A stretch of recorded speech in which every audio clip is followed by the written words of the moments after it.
See what, it might be an easy question. I'm gonna roll a d6. We're gonna see. We'll do a d3 actually, because the computer could do that easily. Alright, so this is gonna be a medium level question. Medium, oh boy. Yeah, 62. Okay. So let's see. These are the questions that I'd actually, I don't know. I'm tempted someday to sit down with a bottle of like whiskey and try to answer these 65 medium level questions, but I don't know if I could come out the other end the same. All right. If someone were to follow you around for a week, this is your character, not you. This is your character, not you. If someone were to follow you around for a week, would your values and priorities be obvious to them? Would they match the ones you identify for yourself? Oh, dang. This is a deep question. All right. So we're just going to assume some basic bitch NPC is following you around for a week. Would your values and priorities be obvious to them? Would they match the ones that you identify for yourself? I think this is kind of hinting at actions and deeds speak louder than words situation, maybe. I don't know. That might be a direction to take the question in. Ruminate on that while somebody catches us all up on what happened last week. Now, 2 weeks ago, last session, where a certain worm met a certain group of adventurers and had their life changed forever, some might say. Any volunteers? Yeah, sure. Okay. So, last session, before we went out and met said certain worm, we spent a bit of time in the tavern, kind of talked with Callahan, had a little bit of personal time, just kind of talking about future plans as well. Learned a little bit of that layer and back of each other's stuff. We learned about Boggarts, which I think I knew a little bit about, but not as much as we learned. And decided that of everything we had on our plates, the graveyard seemed like just a kind of one-off before we kind of get into these spindling, spiral, connective tissue kind of style problems. Turns out, the graveyard was a little strange. There were not just graves disturbed, but when we arrived at night, music was playing in the background, strangely upbeat tunes, and everyone's grandma and grandpa was out on the floor having the time of their life. It was a little odd, and I hate to say it, but a little part of me kind of liked it. But decided to figure out what was going on. A couple of us went over, talked with some ravens, and apparently, after calling out for an animal's aid, one of said ravens also came back to us to help us scout. They wanted to be bribed with a little bit of food for some help. We obliged, and surprisingly, through its eyes, found the source of said music, which was some invisible force on a roof. Guy decided to sort of be a distraction and centerpiece, taking on a bit of a worrisome task of not trying to have two left feet while he was in the middle of a floor filled with dead people, while we snuck away around and sort of got a drop on this creature. But the drop turned into a bit of a weird, long, prolonged situation. I wasn't really sure what to say.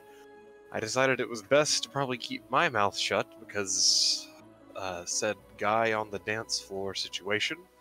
I didn't really want to make the creature angry, and most of what I would have said probably would have. But it took a while.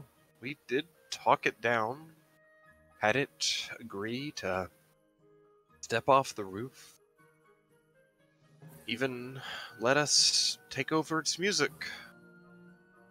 We cornered it into a mausoleum, and to my surprise, didn't strangle it then and there, and instead decided to take this creature, which had burrowed worms into us. I admit, panic got the better of me. I at least got the worms out of us. Maybe not the best way I could have, but we're safe, and that's what matters.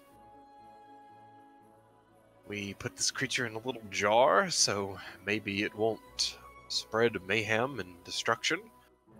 Went out from the graveyard, and, had a bit of a conversation. A long conversation. As this creature was very, very taxing to barter with. Its nature a little unbending for at least my and Claude's like for certain, and after some side conversation, decided it was for the best to maybe give this creature a chance to be born somewhere else as something new. That's the happy way to say that we murdered it. I was about to say, you're gonna go full like Nickelodeon Avatar and never say kill, just say every other possible word for it. Good stuff. Keep going. Well, we decided with it dead, we'd go back to the graveyard, make sure everything was kind of at peace. The little tomb it was staying in, I'm kind of glad we went back to. It ended up being pretty important. It was maybe, I say maybe, the tomb of an ancient hero, and it's just a little weird to me because, history aside and all, strange this person would have been buried kind of in the middle of such an unremarkable place, given the sort of grander nature that they chose to lead their lives in. But we found some information about this person and blessed the tomb, took ourselves back to town, told the priest what we had done, got some more information on these heroes and sort of some lost artifacts, maybe. He said a little bit of some daunting words to us that kind of, I don't know, has some lofty expectations of us, maybe, or something. That such items aren't meant to be found until they are meant to be found, and we very well may stumble across them. Times are rough, and he seems to think we have some sort of blood of heroes, whatever that means, in us. Well, we made our way back, got some rest, and I think it's time, maybe, we have a much-needed conversation with the town council. I think that covers everything. Yeah. I also liked how in character that was. You could feel the continued annoyance, disgust, and exasperation about a certain little wormy boy. Go ahead and take your point of DM inspiration. Right. He was just living out his bug's life. He just wanted to make music, man. Would anybody like to answer that very tricky question? If someone were to follow you around for a week, would your values and priorities be obvious to them? Would they match the ones you identify for yourself? I guess I could go. Anyone following Barnabas would definitely recognize that this is a man who carries the hustle. He's, a shaker and a mover. His entire day if he's not, in peril, going off on adventures, they would see him like running errands, getting materials for his crafting, and his overlooming theme that like he always comes back to. He's like trying to make the next thing, and this next thing is going to be the thing that like makes his name like remembered. It's his the thing that will allow his name to live into eternity. So, and then would they match the ones you identify yourself with? Which is, yeah, that's a deep question. But as a person who runs a business IRL, I feel Barnabas's hustle and his desire to work constantly. So yeah, I feel like that's something that bled from my person into Barnabas, is the idea that it's always about working. Nice. Okay. I dig it. That's a good answer. I think that any given NPC that follows you around would get the general gist of Barnabas after a week, for sure.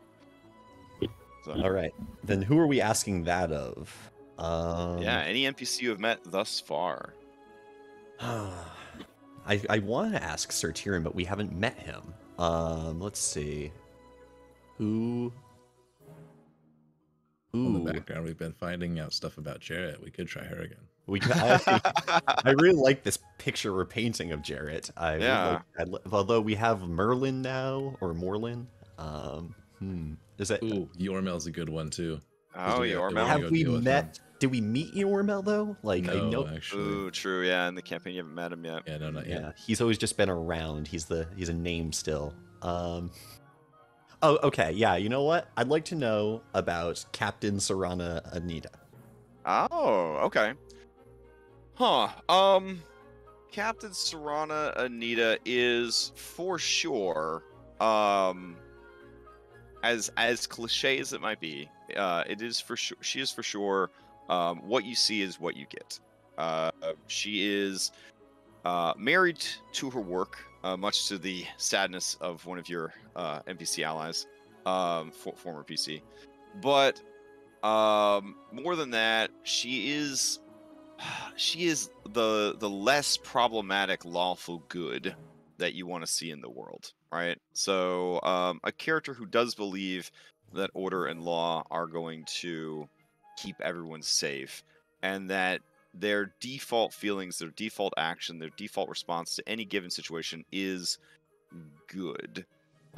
If presented with a warren of dangerous monsters, she would not immediately have the whole thing like executed, but would look for opportunities to possibly have them moved. Maybe broker some kind of trade with the Tiricator of the of the Witchwood, and kind of have them, monsters set there. But generally a honest and good person who has seen a lot of shit and probably has a lot more shit to see, but is trying their best to kind of model for others the good they want to see in the world.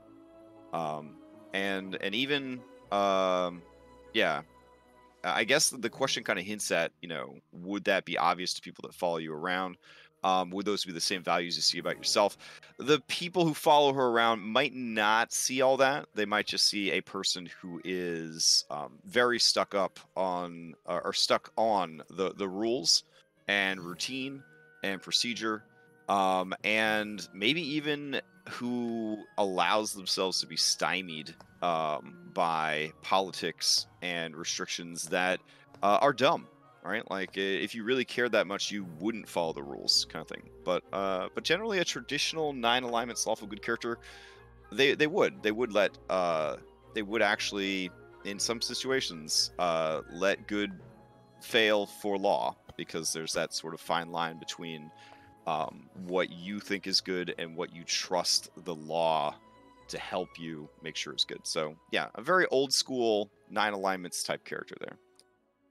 All right, so we return to Drellin's Ferry. Let's see if we can grab some music from that, going way back in our history. Brave browser for music player. It's the good stuff. I've really been liking it. Keeps like an infinite history, searchable. Can go back in time to get the stuff we need. Like it. There we go.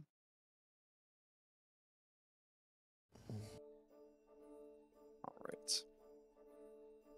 So, you guys, I think we ended at the church with the town laid out before you, and you guys were going to have a meeting that afternoon, evening, sounds about right, with Noro Whiston about the goings-on in the town.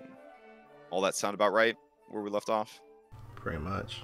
Yeah. I'm not used to these like enforced like weeks off. It's all new for me. I'm very much like a routine guy, but I am kind of digging it. But it does leave these sort of gaps because my brain's like, well, I'm gonna forget everything about this. So I think that's where we left off. So that meeting will be at the home of Nora Whiston, which is a very nice home. Maybe not as nice as Sir Tyrion the Wise, who cheated with magic, but Noro's house was built by people using real-world materials, and it does sort of hint at the familiar wealth that he has inherited as a waning noble. His ancestry tracing all the way back to the Reston Empire. So, one thing I did learn is the reason our clock doesn't work is the new calendar, which is great, the new calendar clock, doesn't like Lancer Initiative. And it is convinced that we are always in a fight. And basically, the clock mod tracks combat rounds to help it determine the passage of time in combat, because I guess people care that much about how many increments of 6 seconds go by.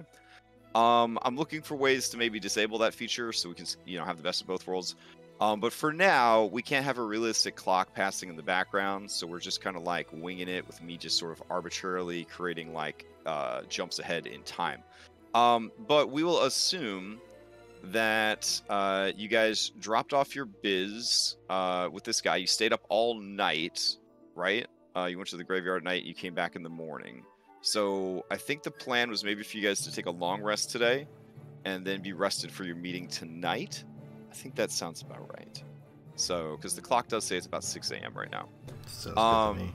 Yeah. Yep. All right. So, other than taking an 8-hour long rest, which will put you to the afternoon time, does anybody have anything they want to do before that rest while the town is waking up? You see local inventor's daughter going to return book to community library, singing some kind of song. Problematic manly man sort of like leering at her from across the street. Just a little slice of life in this small provincial town. Do you guys have any errands you want to run before you settle in? I have We were something. talking about going to see Jarrett. Yeah, definitely. Okay. All right. So everybody to Jarrett. Is that the plan? All right. Let's do it. Everybody heads over to Jarrett's Sundries. They opened early because, business. But neither of them is particularly awake, Winter's Wind or Jarrett and Earth. They don't seem like good morning people. Like maybe they keep some late night hours. So she is still pleased to see you guys arrive, as is Winter's Wind. There is no custom at the store right now. They are just sort of tidying up and getting ready for the day. In fact, as you come in, you see Winter's Wind is present. Jarrett is closing a door to the back, and she is currently wearing sort of how best to describe it? She is still wearing taxidermy gloves, and then she sort of notices them and notices you guys, holds up a bloody finger, and says, just a minute, was prepping parts, and then kind of closes the door. What the fuck? Winter's Wind looks over at you guys and just stares at you and says, "You're needing something, Claws of the Vale? You have come here for commerce?" I think Orion will kind of go up to Jarrett and be like, "What are you working on, Miss Jarrett?" Being interested. Oh, she closed the door to the back, but she'll be up in a sec. But yeah, you kind of wait by the door. She opens the door, and she looks down at you and says, Orion. Yes. Yes, that's my name. Oh. I purchase parts, harvesting kit stuff, that sort of thing. Making sure that we have what the customers need most. Speaking of which, I heard that you guys headed off to the graveyard last night. Did you happen to bring me anything? There's a lot of rare reagents that can be collected at night in a graveyard. Man, if only we had thought to do that. I know, right? But we do have stuff from the graveyard. Barnabas would approach. I have a question about the dress that we collected from the tomb. Would that need like active crafting time to fix, or would that be a mending cantrip kind of I fix? think that actually would fall into the mending cantrip. I think the mending cantrip could handle that. Oh, that's awesome, because Yeah, because you ball that bad boy up, it fits in a 1 foot by 1 foot cube. Yeah, perfect. Ball it up, Yeah. I cast mending, and I just like furl it out like a sheet, and I like boom! Look at this this beautiful dress we found. What do you think about that? Yeah, she lets out a low whistle of appreciation and says, "Oh, this is from a earlier age, exquisite." Not only is this from an earlier age, this is the very dress of Margot, the cleric of Pelor, the champion of the Vale. Margot Nighthorn. Yes. Oh, did you grave rob this? Not grave rob so much as recover and restore a valuable relic and something that needs to be returned to the people. How interesting then that you brought it to me and not the Cathedral of Pelor.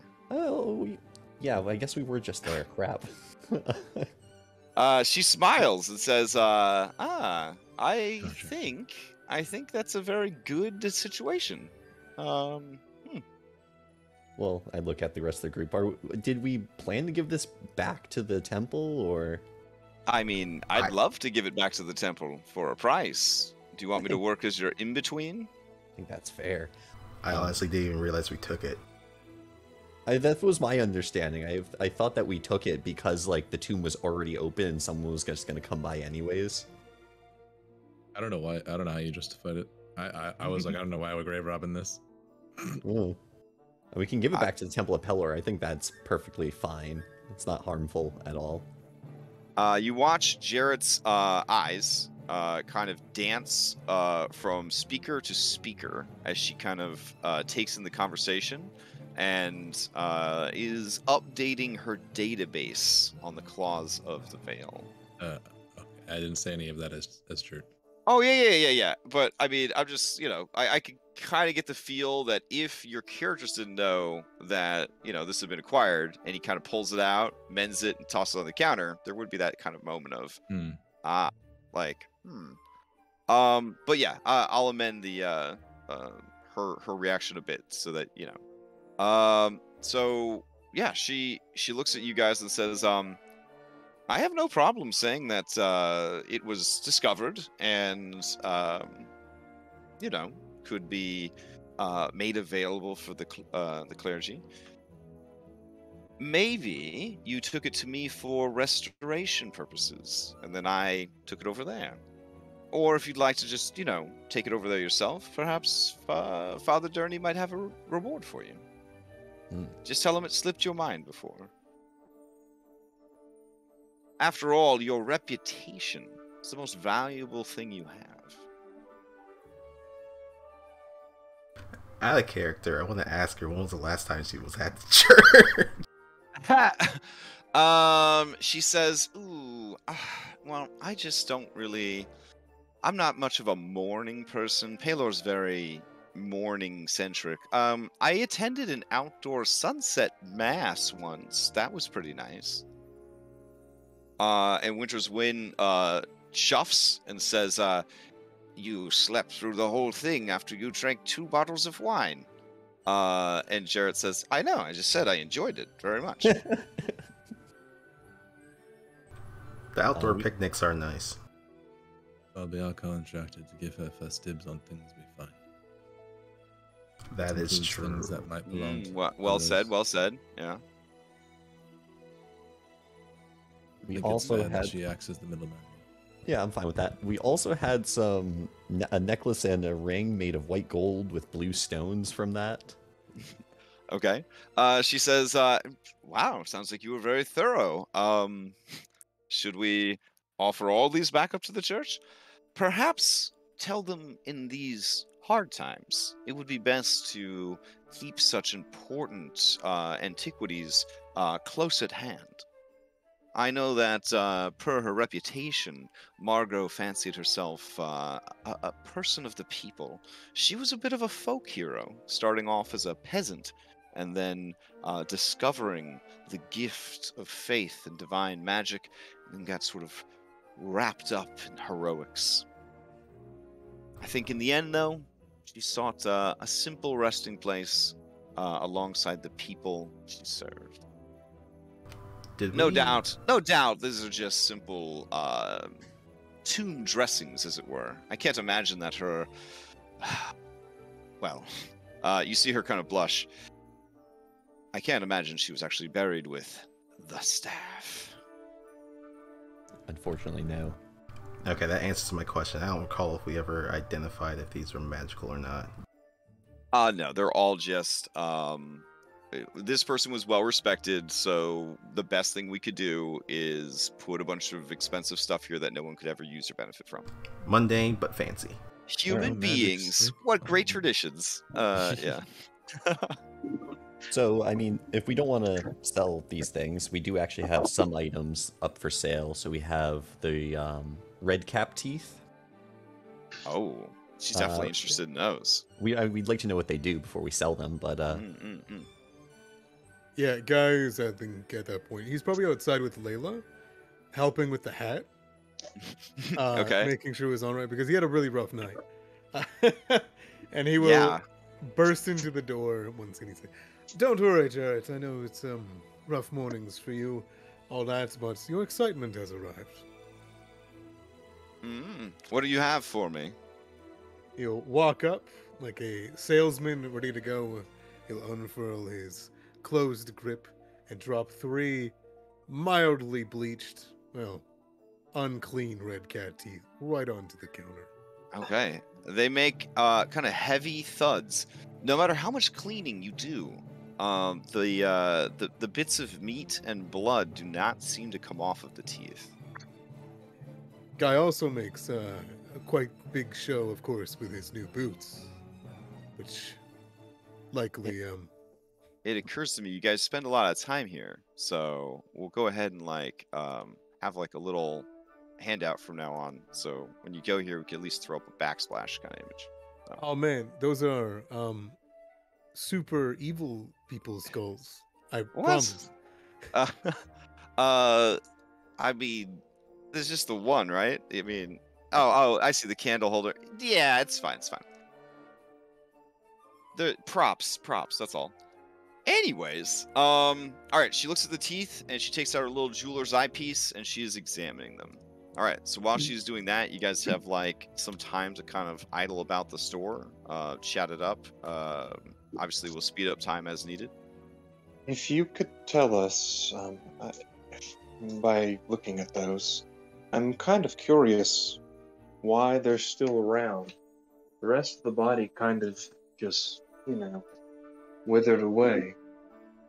Yeah, tell me more about these red caps. They were mean little bastards. That's what they were. Mm-hmm. Short, like me, kind of feral in the face. Were these... Is Guy still have those boots on? Oh, no, it sounds like he walked in with cowboy boots with like the and everything. Yeah. They're Okay. super, super heavy. Yeah, they're points at very those. loud, very heavy boots. Yeah, he'll point at those. They Nick drop kicked me in the Dirk. face. Now you haven't dropped too much information on her about the red caps, right? I don't believe so. Yeah, because I you don't kind think we talked everything. you kind of promised the guard. Well, didn't promise, but you agreed with the guards that you might try to keep that stuff a secret, essentially. Oh, this is just about the red caps. This ain't about the Yeah. field of them. Or the field Yeah, of those plant babies. Yeah, Okay, yeah, I just want to yeah. make sure that so she's going to try and extract information about these red caps. So she says, so they're the size of mouse skin, but they wear. She kind of eyeballs your feet, Guy, and says, what, 30-pound boots? You said they exploded when they died and they left behind the single tooth? Surprisingly enough, yeah. Is that everything? 50-pound boots, actually. Wow, guy, I did not think you had that kind of leg strength. It's all in the calves. Flexes. He's bleeding from his ankles, but he's too proud to show it. Wow. You know, I think it's a good workout, to be honest. We do so much walking. It's good for me. Sculpting. Winter's Wind kind of purrs a little and says, I imagine what it's doing for your glutes. Oh, yes. Oh, yes. And then she goes back to shelving. Jarrett says, it's magic in so much as it's otherworldly. I don't really understand what's going on here. There's a small... My ass has been described many ways, but... No, thank you. the tooth. The tooth has abjuration qualities. I'm sure this could be made into something. I'm not sure what. Might I keep one to study? If it ends up being dangerous, will you let us know? Of course. I'm okay with it. I'd kind of like to know what they do. Yeah. What they Winter's can- Wind. Winter's Wind. Sounds Absentmindedly strange says. creatures. Yeah. She kind of purrs again and says, I wonder if you could replace one's missing tooth. Would that be gross? It would be gross for me. And I she definitely advise flashes her cat against teeth. it. I'd be nervous to put that inside of a person's mouth. Yeah, right? You just have one huge snaggletooth. Okay. That's definitely one of those children's storytale situations where you do that and slowly over a week you turn into a creature, you know? Oh, wow. You see Jarrett swallow hard and mentally cross off, try it on myself, from the to-do list. Delicately, she uses tweezers to pick up one of the teeth and puts it in a small jar and stoppers it.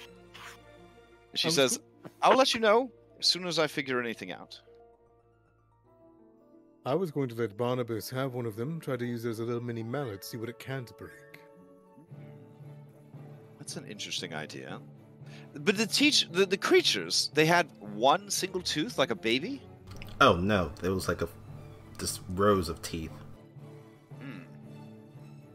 Yet only one tooth remains. To my knowledge, I feel like someone kicked him out before they got killed. But I think Shirt did that pretty good. Certainly not Cloud. Poor guy got thrown 20 feet in the air. I saw it from behind a building. So a creature the size of a mousekin, wearing 50-pound boots, with a single baby tooth, picked up this lion and threw it across the field. We That's all right. saw it. This is I remarkable. didn't see that. I've heard of giants doing such Oh. things. Intriguing. Otherworldly. I wonder then if they're related to those purple giants that have been spotted with the bandits. I don't know. The but Fomorians. We'll probably be finding out soon. I don't imagine we'll be keeping away from that direction. The purple giants are said to have cursed eyes. If you could bring me their cursed eyes, I would pay very handsomely. Noted. Mm-hmm. They're not the only ones. Do you have any tips, that might help us make sure we survive to get those cursed eyes about these creatures? I have general giant fighting advice. Basically, avoid getting into melee with them unless you can take a really big hit. Try to take advantage of the terrain. Go places that they can't reach, or they'll have to squeeze in to get you. That'll make them slow and lower their defenses. But keep in mind, they can grab anything that's handy and chuck it at you. But a bit slower than their melee attacks. All right. Well, If you could find a particularly ancient dwarf, it is said that in the Second Age of Magic, the dwarves specialized in the fighting and slaying of giants. I think the only dwarf I know like that is Morlin. There's no way you're going to get him out of his forge. Try as I might, he refused. My contacts tell me Morlin is excited about something. Yeah, but they couldn't get any more information. Do you happen to know what Morlin is very excited about? Definitely not for free. Yeah. She smiles and says, well, what would it take for this very potentially valuable information? Reset our monthly store credit. Well, I would agree with that. Yep. I don't suppose you just trust me to fairly compensate you for the value of the information once given. that's true. Do I trust you, Jared? Or You we brought could- me. Oh, keep going. You brought me here. Yeah. You sponsored me. You sponsored us. I feel like a little bit of trust is necessary for our relationship. Okay, then perhaps tell me, and then I will compensate you accordingly. Or, since Fae seem to be the flavor of the week, why don't we take the Fae approach? I will answer a question in exchange for the answer to mine. I think that's how they do it. Sure. Sure. All So- right. My question is simple. What information has him so excited that he doesn't want anyone else to know about it? A potential new resource to craft from that he has not had access to. Her eyes go wide. They sparkle. You hear cash register sounds. It's actually just a cash register. They're getting it set up for the day. So. Money. Yes. Well- they- Fair is fair. What question do you have of me? If someone were to follow you around for Do you ask that question? no. hey, our players would actually know it. What was Yeah, yeah. what was that one before about like how does someone feel about killing? Yeah. He enjoys it or something like that. Yeah. Yeah, the answer was Yeah. she does enjoy killing. That's true. It is no longer meta now. Is that the question? No. This is a well-informed NPC. They have They have an information network. If this is Forgotten Realms, some might say that they were a Zentarum agent. That's how well connected they are. That's telling. Yeah. Why does Sir Tyrion not taking apprentices? Oh, We're seeing people. that is a good question. Honestly, Can we have an addendum on that? Like, have you interacted with Sir Tyrion before? well, I mean, I know about Sir Tyrion. I don't actually, I don't know him personally. I've tried to meet with him myself quite a few times, and well, we do meet in a way. She kind of rolls her eyes. I mostly deal with his familiar, if I'm being honest. He's a bit of a shut-in. Apparently, he was a adventurer in his youth, and then that adventuring party met an ill end. He thought he could do better, perhaps, in a more advisory counselor type role, and so he sponsored an adventuring party, and well, they all got wiped out, and then I think that was pretty much it for him. He spends most of his time, I think, feeling sorry for himself. So he's grieving. He's cursed. Grieving. We're all grieving for something, but his very presence, as small as he is noticeable, and in a way keeps Drellin's Ferry relatively safe. What's the old adage that the blood hunters like to say? Even monsters don't want to fuck with a town that has a wizard. No? Something like that. But as far as wizards go, he's the only one in the region except for the major cities of Brindle and Denevar? Yeah. I met a couple of uptight wizards in Dinovar. Back in the day of the Reston Empire, they actually trained their wizards in 9 different schools of magic. It was very, very prestigious. They really cared about that stuff. Now a wizard just declares specialization to sort of like honor the old ways, but honestly, I haven't met a wizard who doesn't just use all the same spells as every other wizard. Guy at the point in the contention of the blood hunters would lean over and addendum the fact that the quotas actually fuck wizards. No. Ah. She smiles and says, I thought it was fuck sorceresses. Good Oh, point. different kind of fucking. Got it, got Correct, it. All right. Yes. There is Your an question- order of blood hunters in the area. Is They there? are yes, they operate out of the mountain range near Redridge. The School of the Fox. I ask you, where are they? Where were people, the creatures here? Oh, well, I mean, it's a trying process, etc., etc. Only so many, blah blah blah. Probably rebuilding their numbers, right?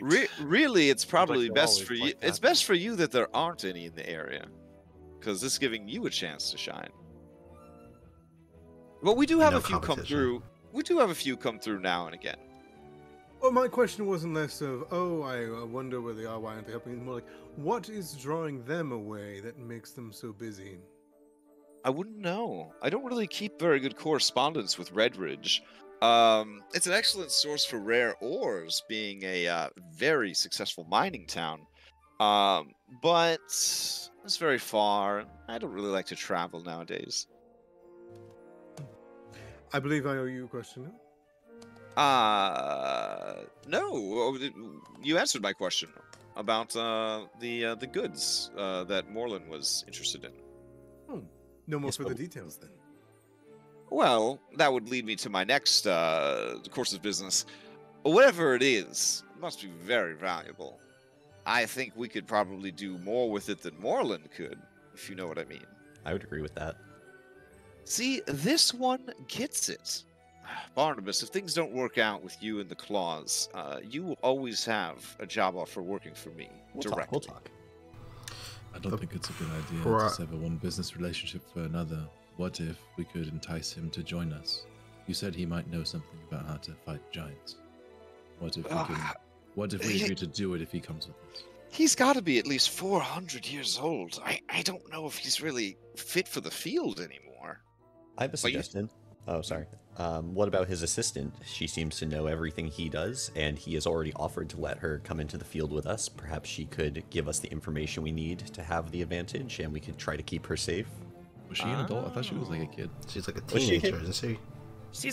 She's like 18, 19, you know, Young that adult. That's adventuring age. that cute NPC who's on the cusp of womanhood, so it's like kind of problematic if you're playing an older character, but not really, because you know love finds a way, etc., etc., etc. Fresh-faced, young, adventuring fodder essentially is his adopted daughter.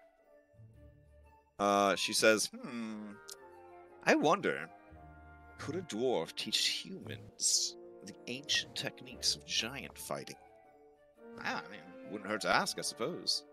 I'm unsure if he taught her giant fighting, but I know he took a very good liking to me, and by extension, us.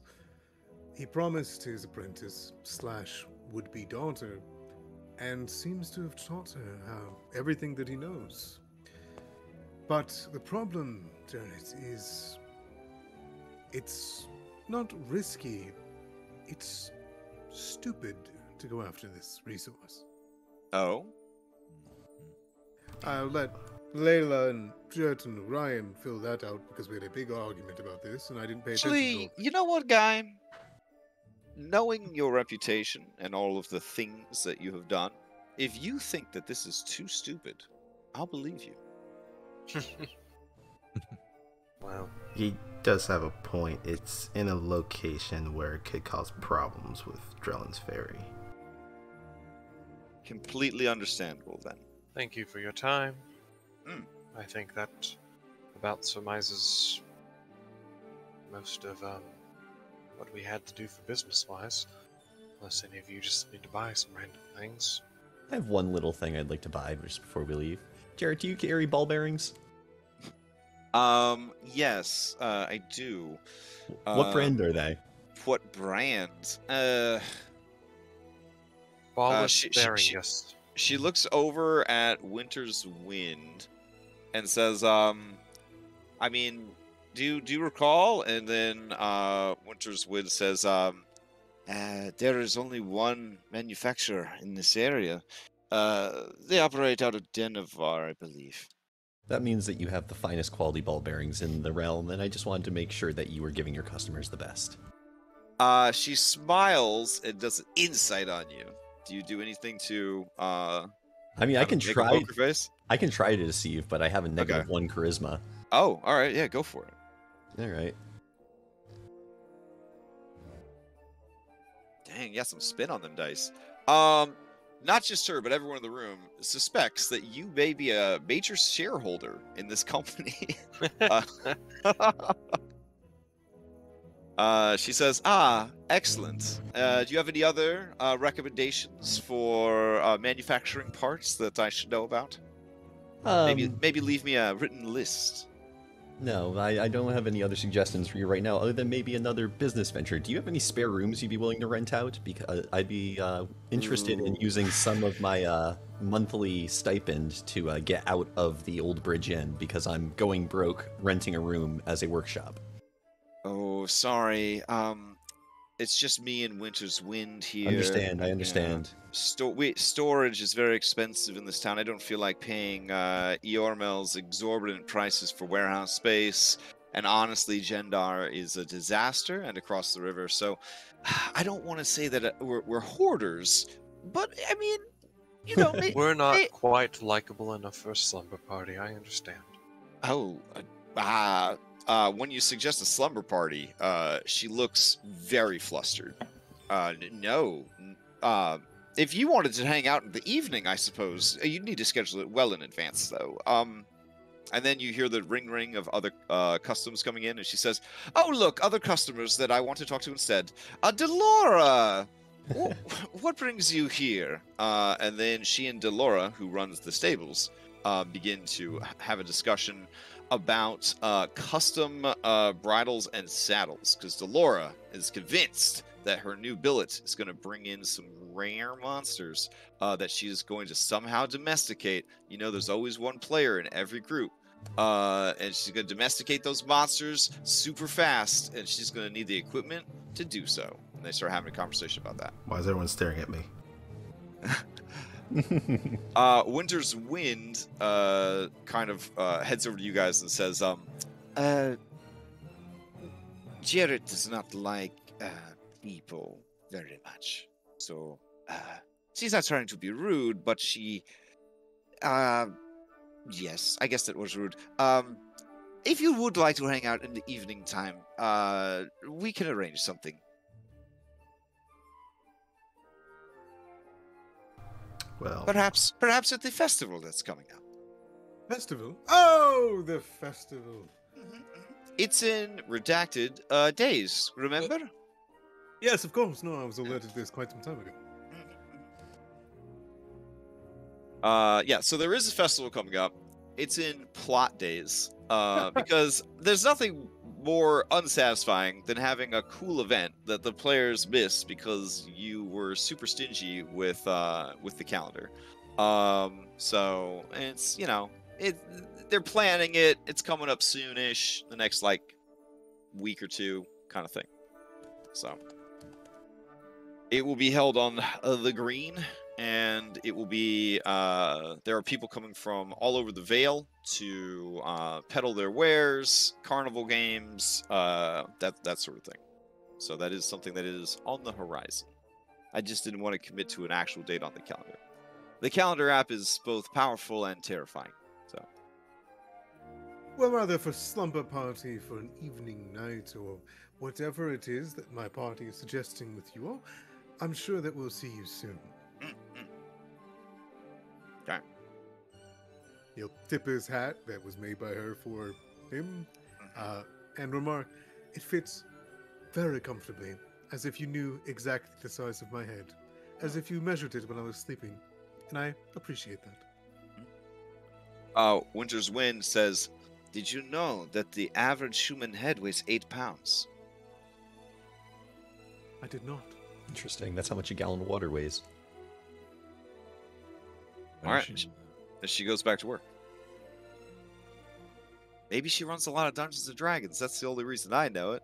I also know that I also know it could fit in a standard hat box. Oh my Anyways, god, that's the yeah. slumber party. It's trivia's night. Yeah. Every DM worth their salt is on the FBI watch list. I am convinced. I am convinced. So, also maybe on the Fur Affinity mailing list. So, but you know that's not necessarily a bad thing. All right, so you guys head back out into the town. At this point, exhaustion is going to start kind of catching up with you if you don't get some sleep.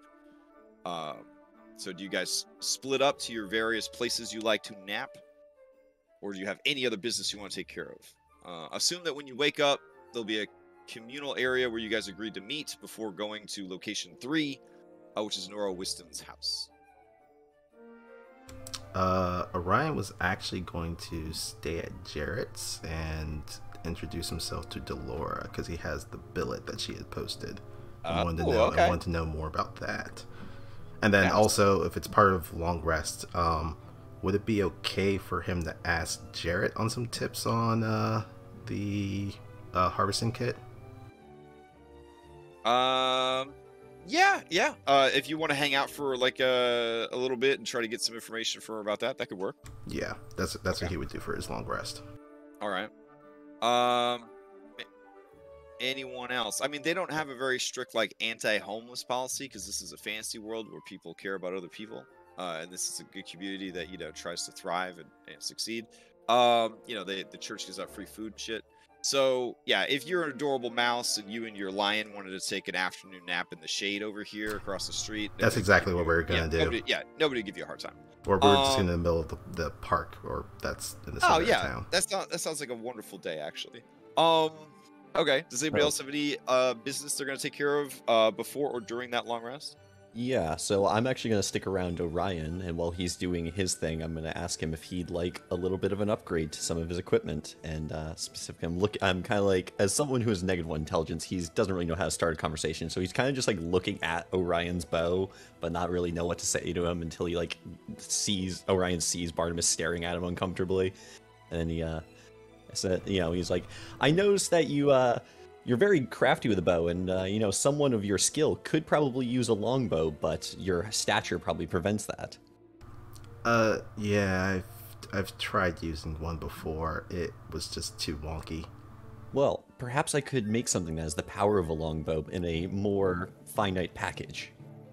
You specifically, and this specifically came up in a conversation I was having with some people last week, where we talked about the biggest game changer in Valdas is the craftsman class. Like if people are ready to like really open up their game, like the craftsman class is what does it, especially for non-casters. I'm very excited to see what you do. Okay, sorry. I'm just very excited about this moment, so keep going. All right, no, I'm excited for it. So yeah, if you'd allow me, I'd love to play around with this a bit and see what I could turn it into. Yeah, he'll hand over his bow. You'll notice that it has a couple of imagery carved into it of mice. You feel like it's probably something that was made back in his hometown. But yeah, I will try to preserve the things that make this a special weapon to you. But in the meantime, would you hold on to my ring for me?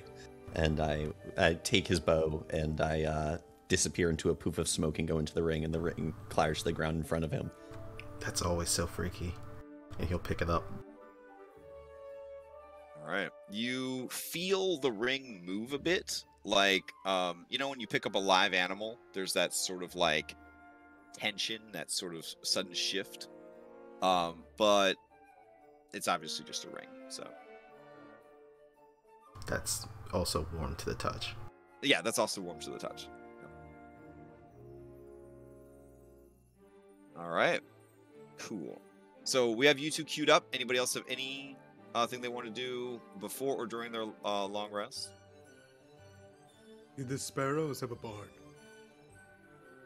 Did the sparrows have a bard? Oh man. Did an adventuring party full of bird people have a bard? I feel like, I feel like it'd be pretty lame if they didn't. Oh man, Swan Song? Is that their name? Oh yes, absolutely. So they had an overweight swan person actually named Ron Swan Song. Yes. Yeah, so he kind of looked more like a pelican with like swan coloration.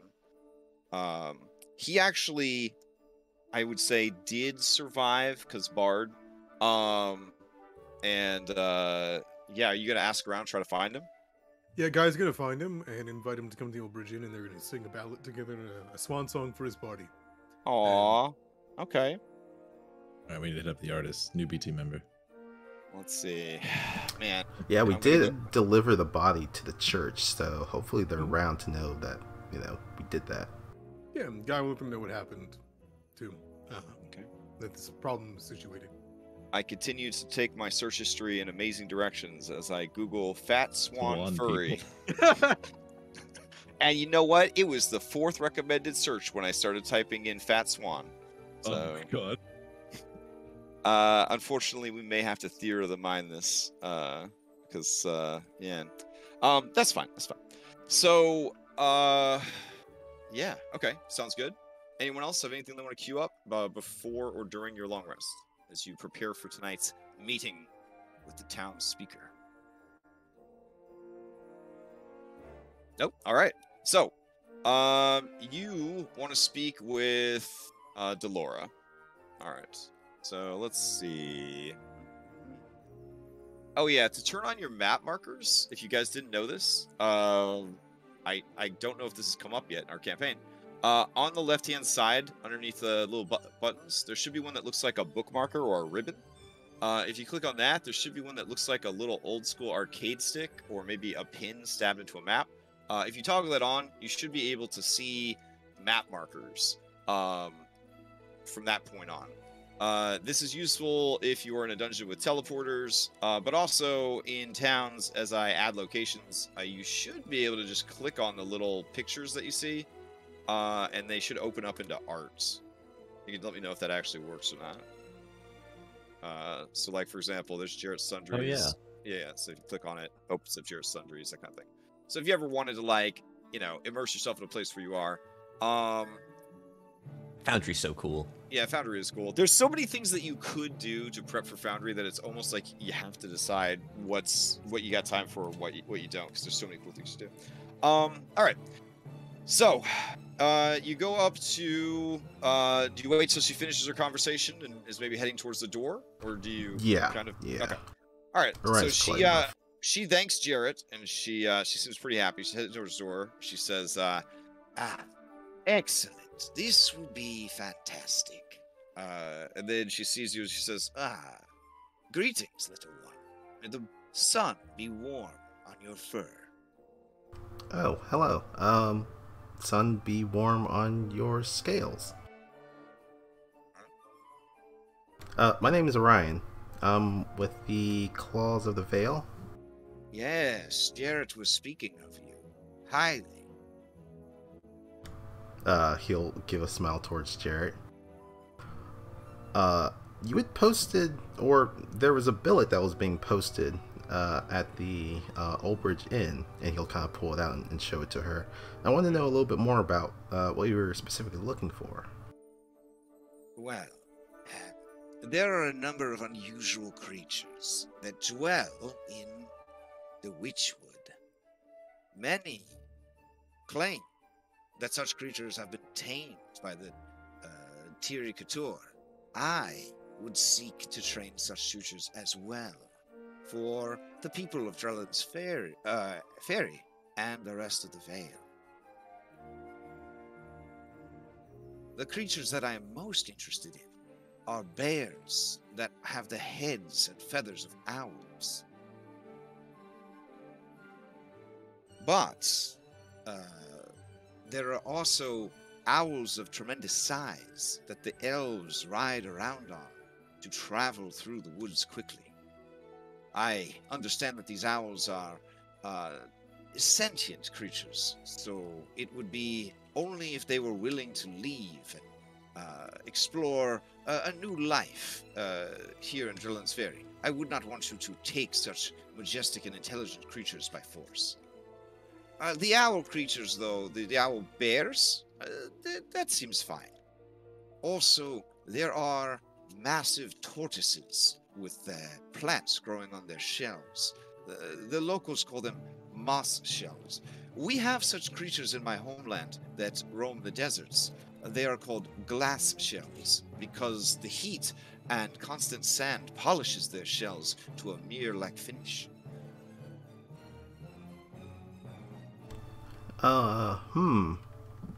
That's quite a collection of creatures you're looking for. Well, it's good Well, that... if you find anything interesting that you think could be ridden upon, bring it to me and I will see what I can do. Worst thing that happens is I will buy it off of you and then sell it to a scale trader. You know that scale traders are people who buy and sell live monsters.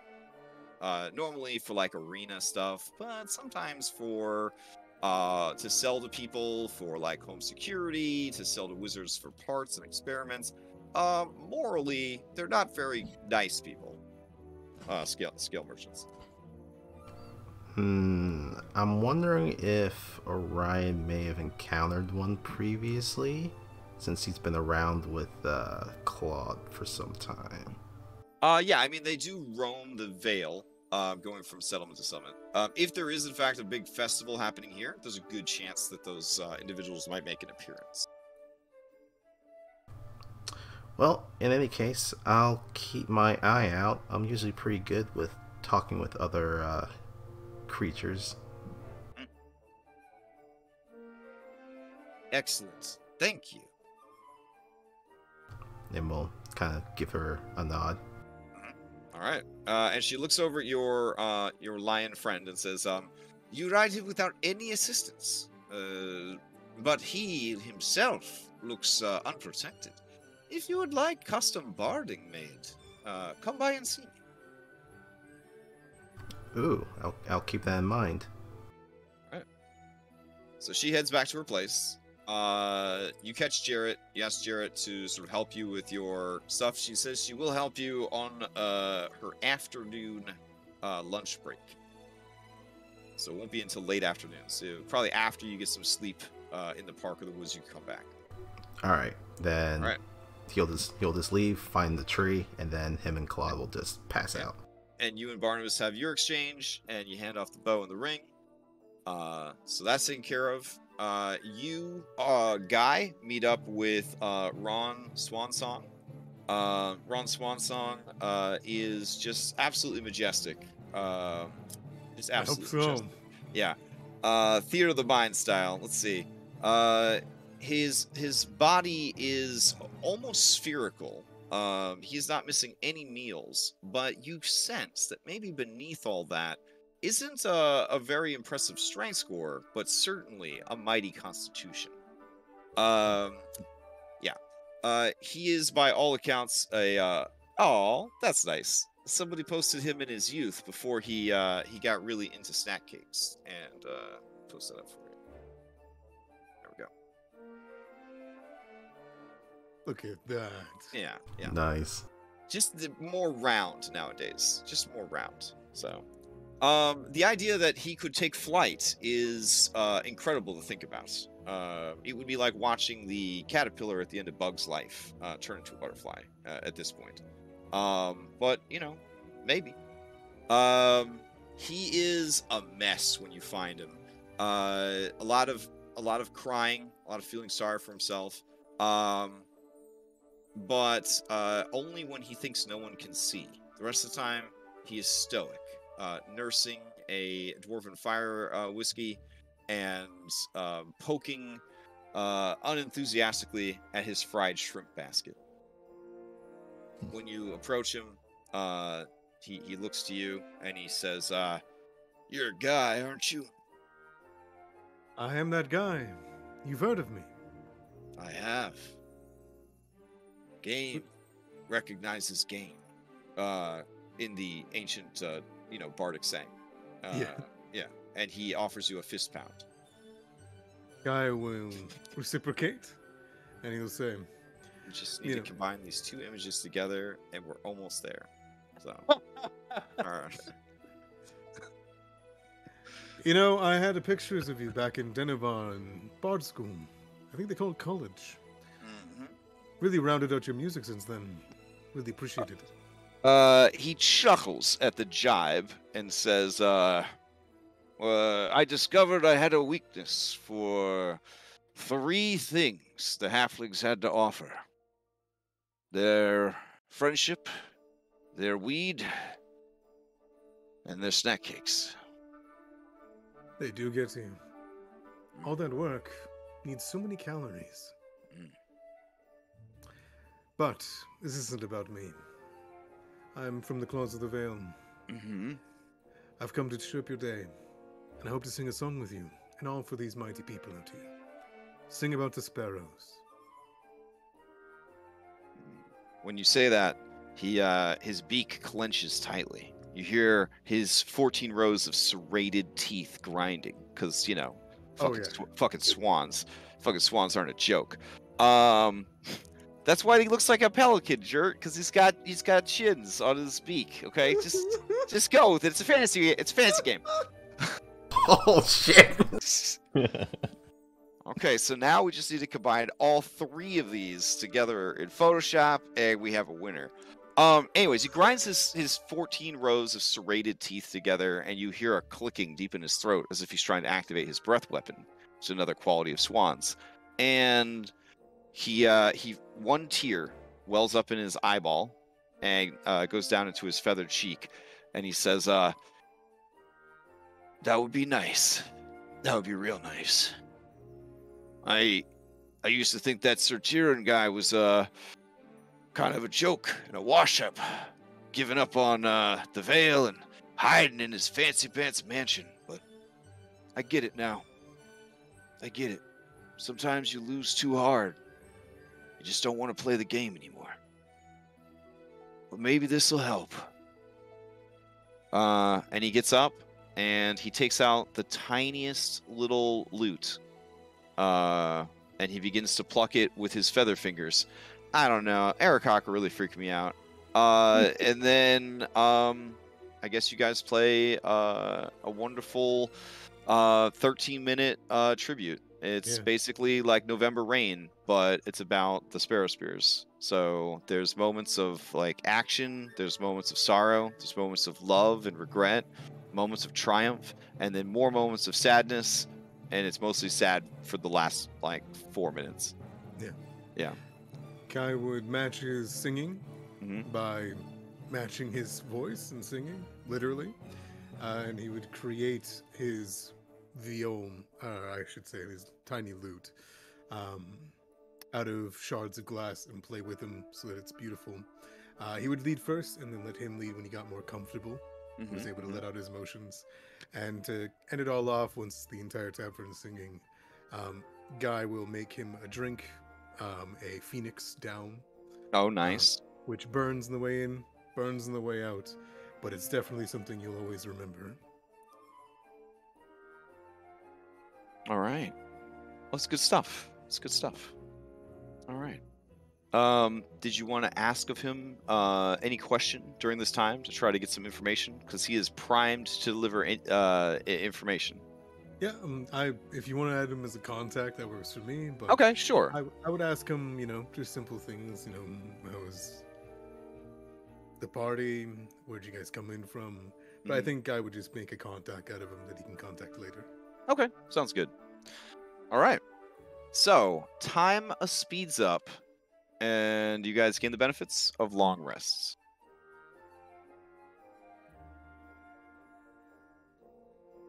Hell yeah. Awesome. We made it to another one. You did it. At the end, Barnabas would pop out of a ring, and he's holding what looked kind of like Orion's bow, but it's now more like a compound bow. It has like pulleys integrated into the system that will allow him to like draw it back and have a higher fire speed. And basically what all I did, bows are kind of hard for the craftsman.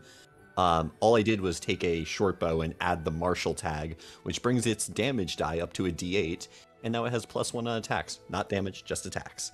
Nice. Oh, baby. Okay. That's good stuff. This is fantastic. Wow. And I hope you use it well. And may it serve you. Well, more like may it serve us. Yeah. Well, kind of the same, but yeah, I hope you enjoy it. And yeah. Oh, there's one other thing I just wanted to say. I wasn't thinking about this when I was making Jerk's short sword, but I forgot we had that troll claw, and I'd like to think that I combined the troll claw into his short sword, and I was modifying it. Oh, very nice. Okay. All right. Where did you guys agree to meet in the evening? Big tree? Big tree works. Yep. Classic. Big tree. Oh man, I missed this. So man, people come out of the woodwork for this Ron Swan song. Here's, I guess, with more Swan coloration, kind of heading in that direction too, before he really let himself go. So good stuff. But everyone knows that's an Eric Quackra, so it's whatever. I will say, now that I have a moment to think about it, I would also invite him to tell his story about what he saw at the graveyard and the horrors. Oh yeah. If he's okay with it. Yeah. So okay. Yeah. Keep going.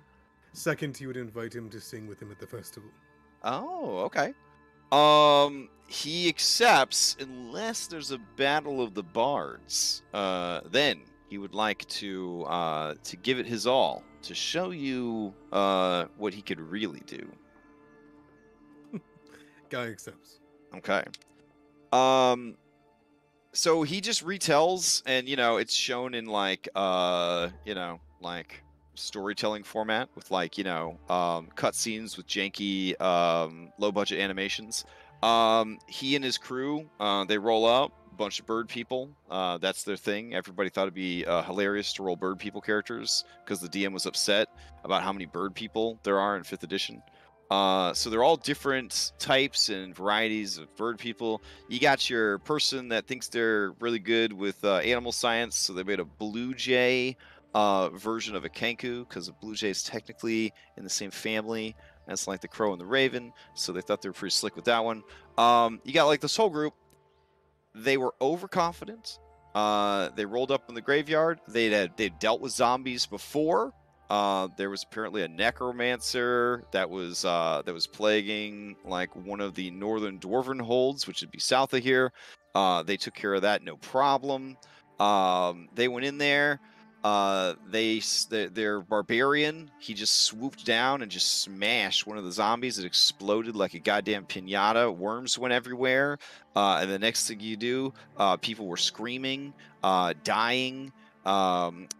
It was a mess. It was a mess. He looks haunted. In the end, he fled. He fled the battlefield. So, yeah. Yeah. Are the rest of them in town, or they all scatter? Yeah. So they did scatter. He hasn't seen the rest of his party since.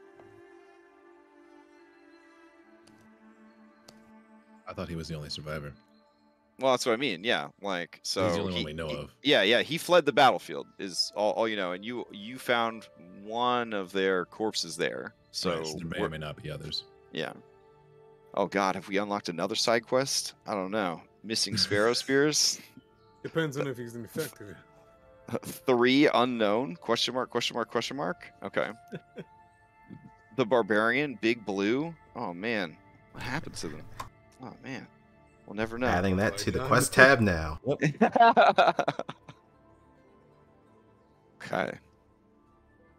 But yeah, I mean, you have growing up in a tavern. You have heard these haunting tales before. The adventuring life is cool, and when it goes well, it goes really well. But when it goes wrong, it goes really wrong.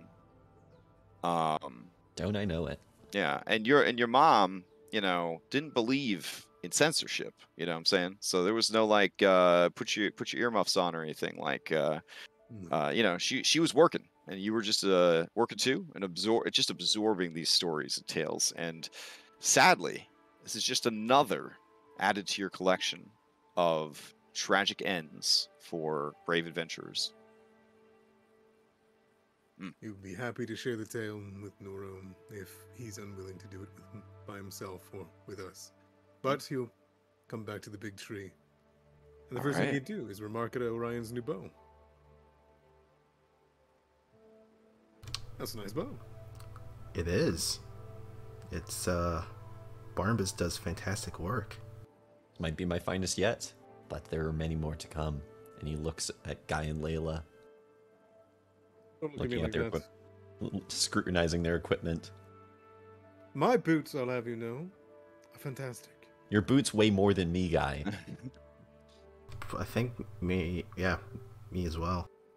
It's like having both of us on each. Is it is it a single foot that's 50 pounds, or together it's 50? Together it's 50 pounds. Oh, so okay. 25 pounds each. I mean, it's not okay. 25-pound boot would be very hard to move around in. Oh my god. This is hardcore.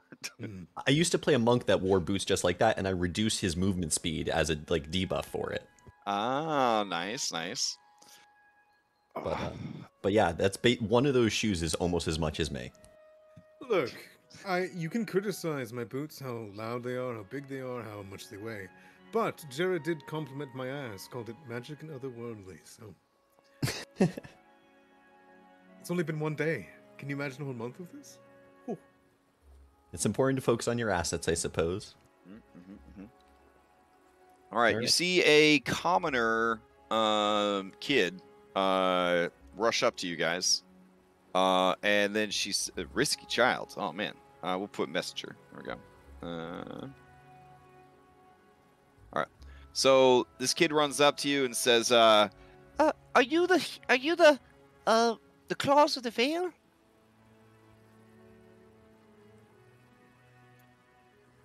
Guy will... Yes, that's us. Yeah, we'll nod. Oh, I'm Emma. Hello, Emma. My name's Orion. This is Claude. Man, she seems way more interested in Orion and Claude than any of the rest of you put together. And she just kind of stares in wonder at the two of them, and then she seems to remember something, and she says, "Oh, right. I was sent with a message. I'll just give it to you." And she hands it to you, Orion. Oh, well, thank you. Mm-hmm. I guess, is it like a letter or something? Yeah, it's just a little note, kind of rolled up. He'll pop that open. Okay. You do see that it is sealed with wax. It is Noro Wiston's seal upon it.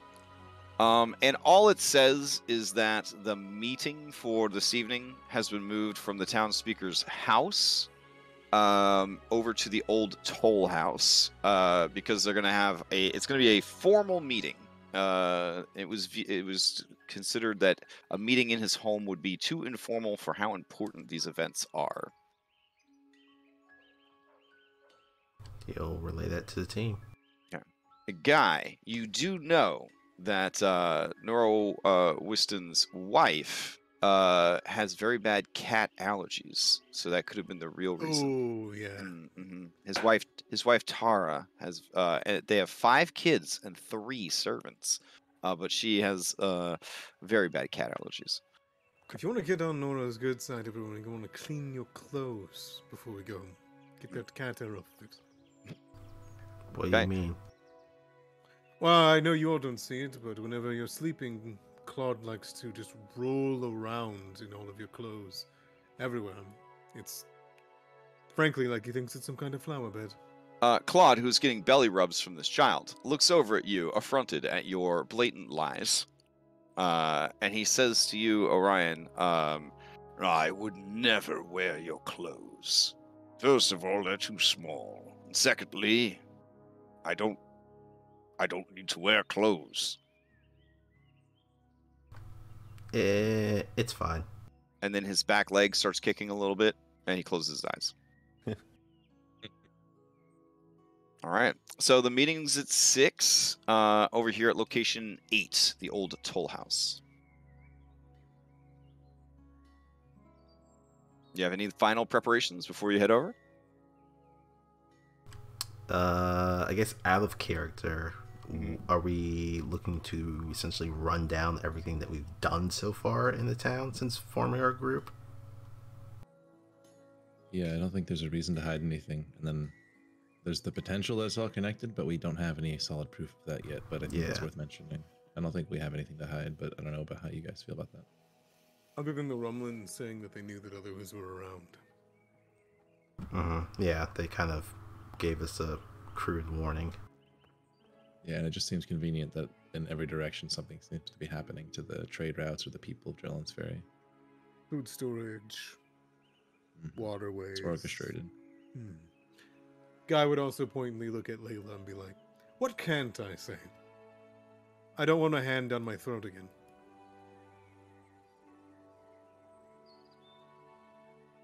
I wouldn't do that for you saying anything wrong. I'd probably just, if you look, maybe if you really overstep your lines, passively slap you at some point. But, you know.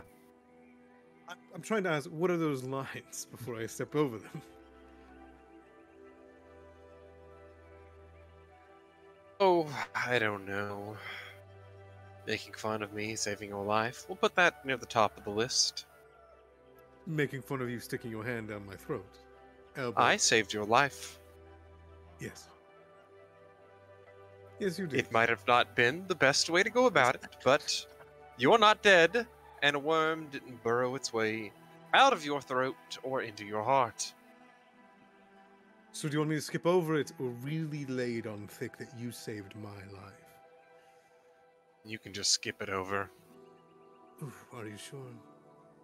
I could tell it in good detail and not make fun of you. I'm pretty certain if it ever happens again, I'll just apply heat to the outside of your throat and maybe it'll worm its way out of its mouth on your own. That's probably the right choice, but, you know, when you're in the moment and panicking and someone's about 10 seconds away from death. Well, you're the doctor, so do what you got to do. It is in my name, Layla MD. I don't know if that's I don't know if that's real. Wait a minute. Hold on. Orion pulls out his insurance card. Yeah. Alrighty. Does this So, cover pets too? It's a premium. Oh shit. I don't think there's a lot we can't tell, though, if you're asking on that part. I mean, obviously there's things we don't really have to mention, like little tasks to find magical animals or tasks to find magical ore in a forest. I think we talked Grave about robbing. Yeah. bandits, The we talk big about grabbing. the Fomorians, we talk about the farm, we talk about, honestly, I would say the graveyard, because it was sort of a fake creature. Yeah, and I don't think this is the meeting where we have to worry about upsetting anyone. It's more generally when we're talking to the town at large that we have to worry about sowing chaos and disorder. Right. We want them to be worried. We really need to belabor I the think our seriousness. goal is our goal to either convince them to chalk up their defenses or to maybe plan an escape, because those are somewhat different paths, if you understand. I think we're hoping for the former and preparing for the latter. Agreed. All right.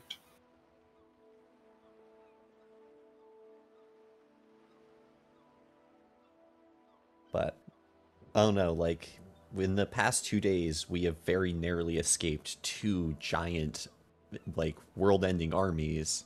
If there's a third, then escape is the only plan. Don't worry. I'm sure with you all, I'll be even more convincing than I usually am. You're all so serious. Guidance. guidance. At least 5%, possibly 20% more effective than normal. I get it, because it's guy dance, as in guy danced back in the... I get it. Yeah. You need me to guidance.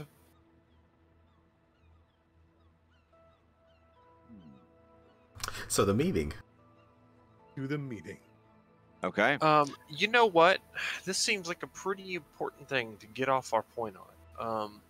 I'm gonna go ahead before we step in, and I will. Guy, you're probably gonna do most of the talking, right? I mean, what else am I here for? I will Your wedding go ahead personality. and You're goddamn right. gift you with advantage on charisma checks. Ooh, Equal like right splendor. before the meeting, a little juicing up.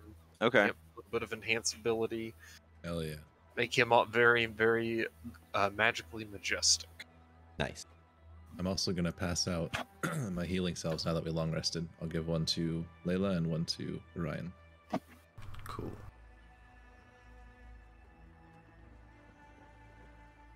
Guy will crack his neck, tighten his hat, spur his boots.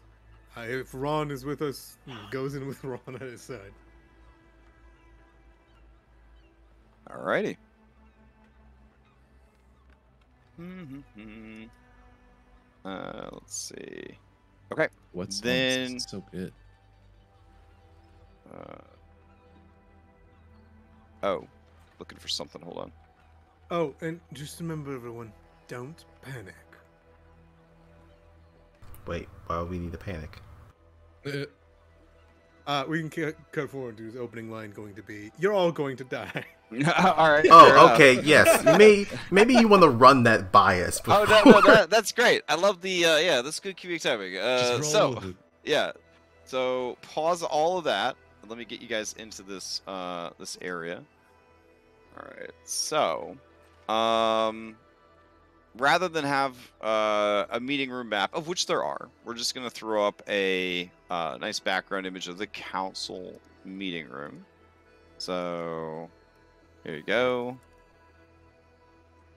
Let's see. Show all. Cool. All right. You can resize these windows and Nice. stuff if you just want it off to the side or whatever. Or if you don't want it at all, that's cool, but it should show up on your map now. All right. Let me get some more serious, less towny music. Let's see. This is a good one for heavy meeting music. Here we go. Mm-hmm.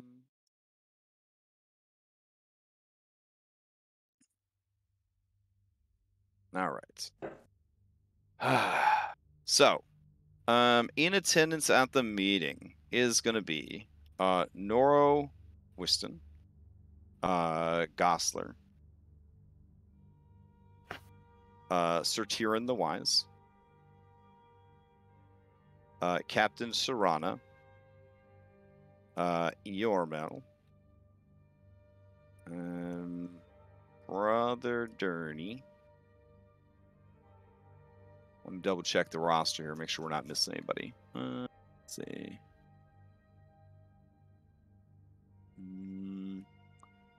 Okay. Arvathal. Arvarthel will be there as well. Okay. Excellent. They can corroborate our story. Callahan is going to be there. This is who's of the town, I guess. Let's see. Okay. So Turn the Wise, the Captain, Noro, Yormel.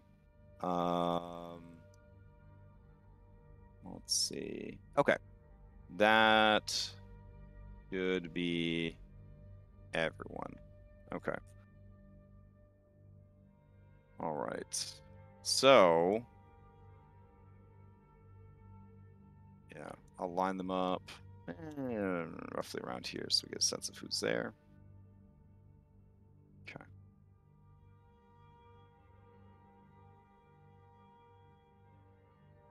All right. Cool. So 1, 2, 3, 4, 5, 6, 7, 8. That's a lot of people to run a town. Okay. So you are you know, by now you're getting you're learning all the guards' names and all that jazz. They lead you towards the back of the ancient dwarven fortress that serves as the base of operations for the town guard, and also sort of city hall, the old toll house. This is a room that is kind of up and towards the back with windows looking out over the river. And there is food sort of set. No sort of formal dinner, but just like a table off to the side that has drinks and food. And you're kind of just allowed to get whatever you like. They are already seated at the table, which is probably much bigger than the one in this picture, but I feel like the picture kind of sums up the general vibe pretty well. And they are seated at one end of the table, and you guys are kind of expected to sit down towards the other end of the table. Everybody sort of takes their seats. There is the smallest amount of pleasantries. And then Nora Whiston takes a little wooden gavel, and he bops on the little round gavel piece on the table in front of him, and he says, "The town council of Drellin's Ferry is now in session. We will be discussing with these adventurers the claws of the Vale, mounting concerns about the safety of the region. Claws, please open up discussions." And then I'm assuming that's where you... Yeah. Yeah, okay. Guy just is going to use... are we seating down? I'm just yeah. Everybody's sitting down. Nice big table. It's got enough chairs for the 8 of them, and then 6 more people. And so you guys are kind of taking up 5 of those 6 seats, I'm assuming. Maybe they had Thanlin take the 6th seat because he was with you guys when you did some of the other shit. That would make sense. Yeah, he can corroborate our story. Yeah. Yeah, Guy would sit down, and then he would use both of his arms to kick up a leg because it's too heavy. Mm-hmm. He'll put it onto the table, and as he drops on the table, he'll probably break his side of it with its heaviness. Just like snap the piece off. As it swings downwards, he'll stand up to his full tension, lean over the table, and just say, "Thank you, you're all going to die." Okay. Most of them are pretty wizened individuals. They just sort of stare at your theatrics. This guy, Yormel, he says, "A bit dramatic, don't you think? You wanted our attention, you wanted a meeting, you have it, but you don't need to be making up all sorts of things like this." Making up? Ooh. I can make up all sorts of things that have happened over the course of the day, but I assure you, I don't need to. You're living in an apocalypse, and you're just walking around in it. There's a... Where should we start? What do you think, Klaus? First up, the troll? Start with the troll. And as Guy explains things, I'm going to use magical tinkering to make shapes and images appear off the table to kind of give graphics. Oh, like you get Game of Thrones intro stuff. Got it. Yeah. Okay. Sorry, a sensuous horse named Donkey is not at the meeting, so I'll get him out of there. All right. Oh, damn. Yeah. So, He has a title. He's sensuous. Yeah. All right. So, as you guys are retelling the story of the troll, they all watch. Sir Tyrion kind of stares out the window, kind of disassociating a bit from your story, occasionally glancing down at your display on the table. Captain Serrana watches the display on the table with amusement. Gosler also thinks it's pretty cool. Avarthel just sort of sits there patiently. They just sort of have their arms crossed in front of them. They don't seem very comfortable in this big stone building, but you know they're doing their part essentially as ecological advisor for the town, sort of thing. Kellen is your hype man. So you know when you're doing rap or hip hop, there's always that person that just keeps saying yeah when you deliver a good line or something. That's what he's doing for you guys. So as you are telling the story, he gives like grunts of approval.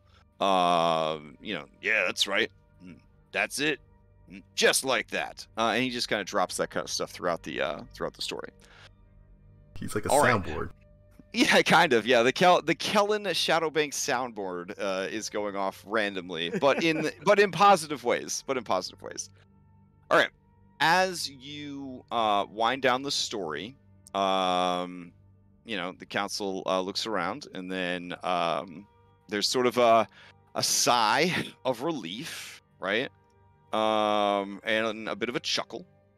And Noro says, "Yes, well, everyone knows that you dealt with the troll, and you dealt with it quite soundly. But a troll is a troll. They happen from time to time. Nothing to be in a panic about.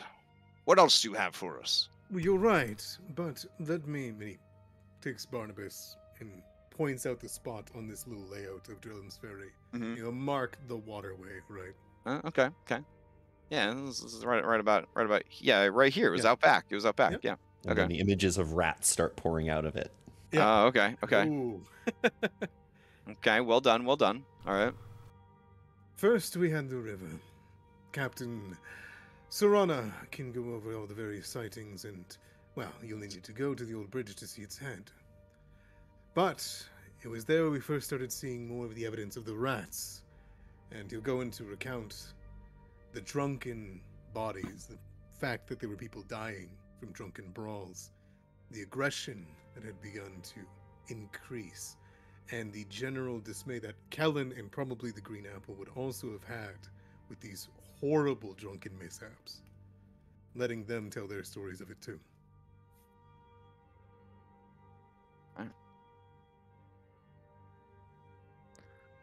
The town listens intently. Okay. And Gosler comments, yeah, they helped me out. They helped me out in a big way. My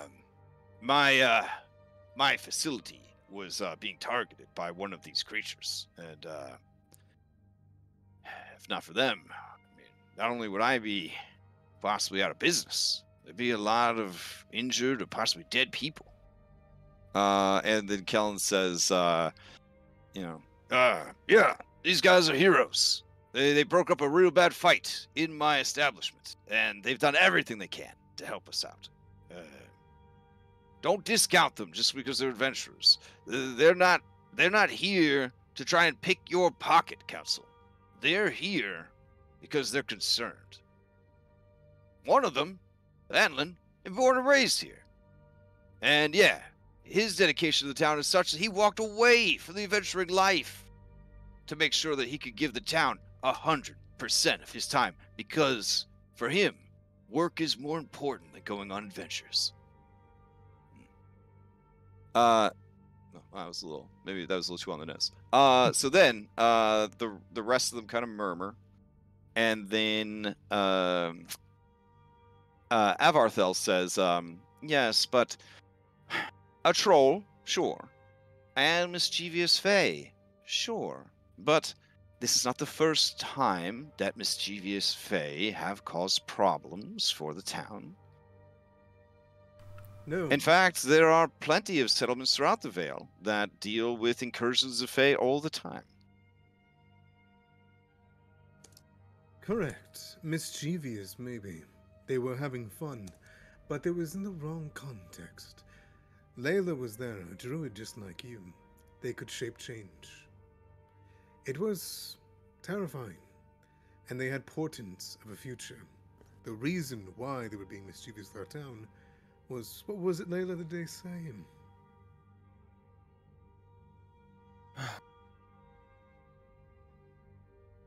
What reasons did they say?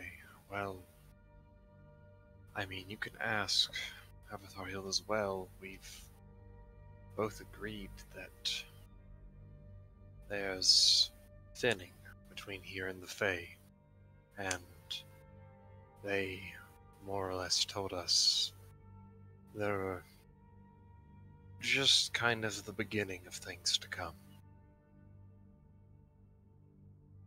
They said this town is not for long. Avarthel nods because they did that thing where they set you up for like a for a good shot or a slam dunk, and they kind of nod at you guys. There's a murmur amongst the council.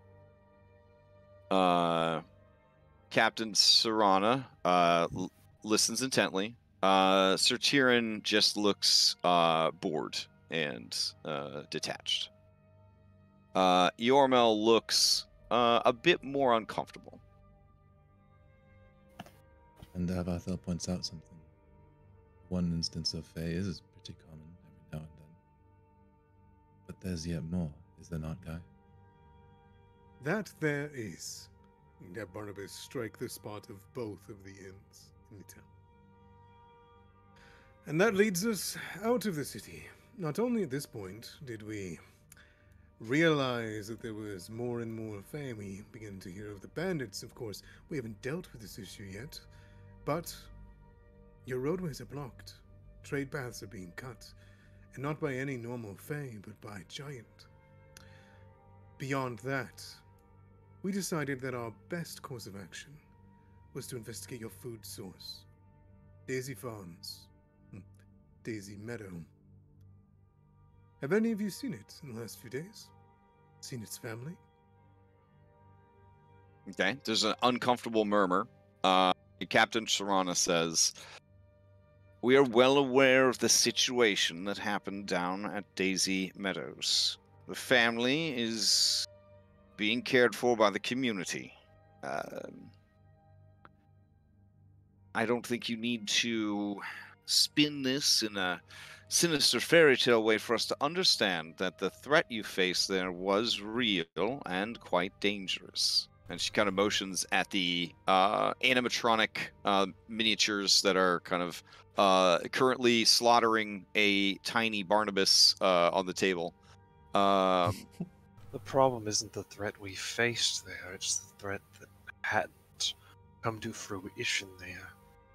What was in the soil and what was to be. You get a camera pan over the massive field of just mushrooms. Yeah. All right.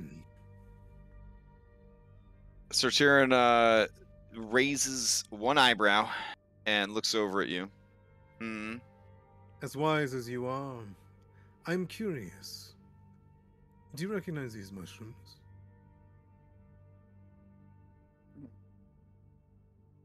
This statue?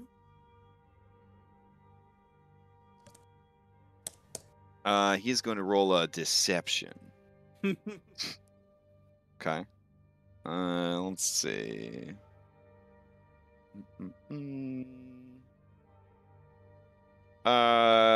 Jert, you and Layla know that he definitely recognizes them. And he says, are they fly agarics, aminata, something or other? I don't know. Red mushrooms? Perhaps. The guy will put 2 teeth on the table of the red caps. And do you know what these are, by chance? You see his jaw clench. I mean, I know it's like a serious meeting, but it's probably worth mentioning that for the small folk, they do have like taller chairs, so like they do kind of sit. I was imagining a booster seat was put on the right chair. I mean, it's it's a fantasy world. Everybody, accessibility is important. I didn't want you guys to think that they were like little toddlers, like looking up from like big ass chairs or whatever. But yeah. He kind of looks over at the teeth, and then Brother Durney says, "Enough of your games, wizard. You obviously know something. Tell us." And Sir Tyrion says, Fine. I will tell you what I know. These creatures, they are called redcaps. They are fey spirits of murder and bloodshed, and that is all they are and all they ever will be. Many fey spirits exist simply to manifest the qualities that they are. That's what the creatures are. Bloodlust, death, slaughter. I am pleased that you are able to find this infestation and deal with it in the very effective way that you did. I keep tabs on the town just as others do. I know of your deeds. I know of your request to speak with me as well. Do you know of Makes sense. Skator?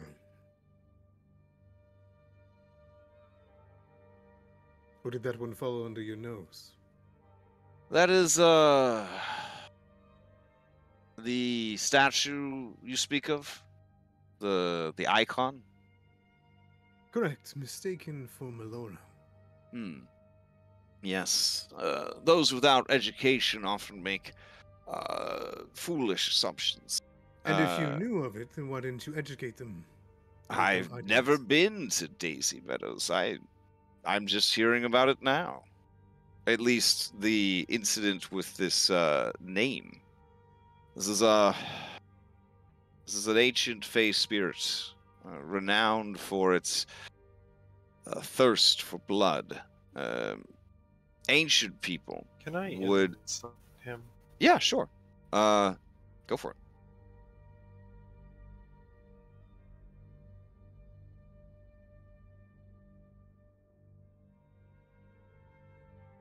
No, if All right. Yeah, it's secret. He is not hiding facts, but he seems extremely reluctant to engage in this line of conversation, and you feel that maybe he is trying to protect someone. Okay. Yeah. Thank you.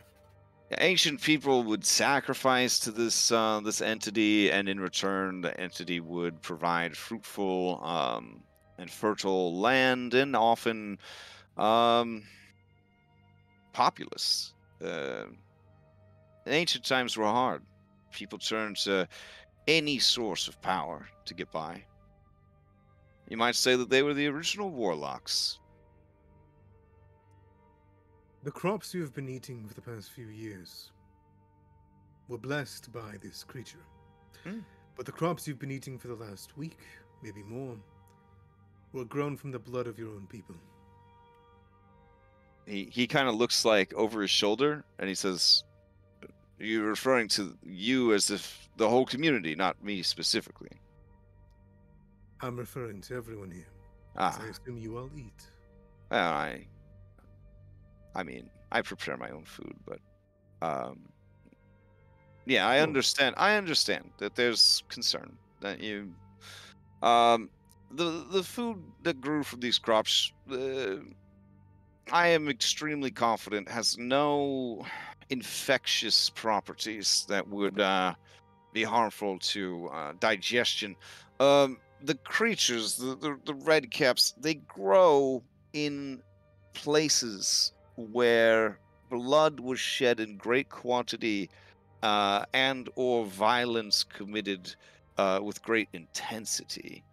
The problem is, in some cases, like Daisy Meadows, it was a deliberate act of blood sacrifice by ancient peoples, but the Vale has a bloody history of war, conquest, betrayal. Does that not make you concerned, that very fact? If all of the land is covered in blood and betrayal, that these creatures could pop out anywhere and everywhere. The Redcaps are despised by other Fae. They are locked away in a place known as the Fey Dark, Or set loose to here because our problem's better than their problem, yes? Occasionally, such creatures can be spawned spontaneously through acts of tremendous violence, hatred, bloodshed, that sort of thing. I fear or feel that that was more than likely the case, or someone with the right access was able to procure some red caps and plant them there deliberately. So yes. And then so we should consider that this is malicious intent against the town and the land. He looks exasperated, and he kind of like turns his head, and you see all his hair flop from one side to the other. And you see Gosler looks like he wants to say something, but powerful wizard. And you see the Captain Serrano wants to say something, but lawful. And this guy is, you know, one of the higher ranking members of the council. You see Neuro just looking patiently. You see Avarthel looks disturbed by the mention of the Feydark. Yormel is sweating. Not like the Keenan Peele sweating gif, but he's sweating pretty hard. He's looking very scared, very nervous. Brother Durney, without thinking about it, casts Thaumaturgy, and with a booming voice, he says, "Enough games, wizard! Tell us now everything you know. The lives of this town hang in the balance. Maybe the veil itself. Yes, you've lost many, and many more will lose more than that. Speak now. The truth. No more games." And everybody holds their breath as Sir Tyrion, halfling wizrobe, looks at him, and you see his face twitching a lot as he tries to like put all his face muscles back in the right place, because not because he's a doppelganger, but because, you know, he's trying not to have a public emotional response. And he says, "Oh." So he's thinking a lot when he's like formulating his response, right? Yeah. So it's been a couple of minutes that we've been in here. So I want to now that I've been kind of standing there with my arms crossed, use read the room and get his surface thoughts. Okay. So he doesn't want to condemn his old friend to death. That's definitely the biggest surface thought, is how can I do this in a way that I won't be responsible for another person I care about dying. It's pretty heavy stuff. Yeah. He lets out a long sigh and he says, fine. All right. You're familiar with the layout of Elsir Vale? You know of the Thorn Waste to the south, west? And those of you, you guys would know Thorn Waste. The Thorn Waste is a cursed place. No one ever goes there. It is rumored to be the home of a powerful druidic lich. Calls himself, remember, this was like 3rd edition, okay? The Ghost Lord. See, they hadn't taken all the cool names yet, so he was able to get that one without any weird typing or spelling or character swaps. They didn't have random name generator. Yeah, exactly. And then there's some murmurs, and then they and then Avarthel says, "You wouldn't be implying that the Ghost Lord is responsible for this. The Ghost Lord has had nothing to do with anyone outside of the Wastes in forever. They are a local boogeyman and nothing else, and they are closely monitored by all of the druidic circles. If he was doing anything outside of his territory, we would know about it." It sounds like he doesn't have to. He's getting others to do it, if this is what's responsible. When you say that, Sir Tyrion's eyes close, and he says, There was a druid who worked for me, worked with me. He was an old friend. We parted ways a long time ago. He adventured to find a better understanding of the world outside the Witchwood, to understand civilization and what it meant. So he found what he was looking for, and his heart was broken. He took the shattered shards of that heart and retreated back into the Witchwood. I've kept tabs on him ever since, concerned that that broken heart might become fertile ground for something poisonous to grow. And I fear that perhaps it has. I speak, of course, of Warkelnaw. And then Yarmel says, "The bandit? You're friends with the bandit lord who plagues our roads, who's killed and kidnapped, who's worse than all of those things, who has hurt my business? And you've done nothing and said nothing? You hide in your mansion with your magical servants, and you let the town suffer when you had this information?" And Sir Tyrion just kind of rolls his eyes at Yormel. And Yormel says, "You think I'm scared of you, wizard? You need to be held accountable.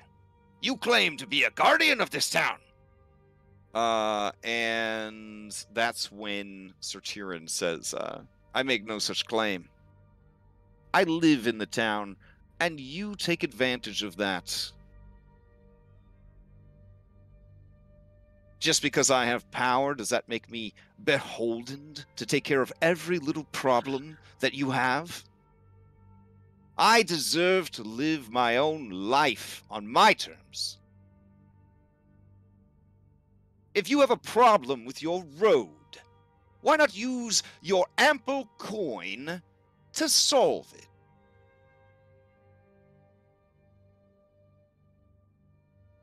And the room gets real quiet. Sir There Tyrion. are some things. Barnabas has a suggestive cough. Sorry. Go ahead, Drew. There are some things coin can't solve, and the only thing that can fix it is the courage of a single person. And he's just gonna level his dead eyes at Sir Tyrion. I fear that Warkelnaw turns to the Ghost Lord for power. And the Ghost Lord's dark mistress granted it. These creatures may be a curse placed upon Drellin's Ferry by Warkelnaw, but I don't know for sure. He detected my scrying and has been doing everything he can to fight off my invasion of his privacy. I have a general idea of where he is located, but the Firbolg people are masters of the wilderness and are able to pass without trace.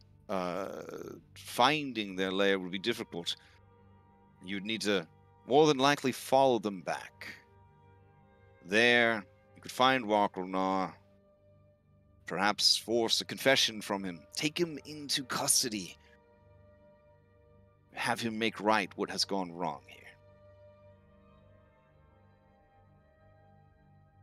But Know anything or have anything, perhaps, that could help?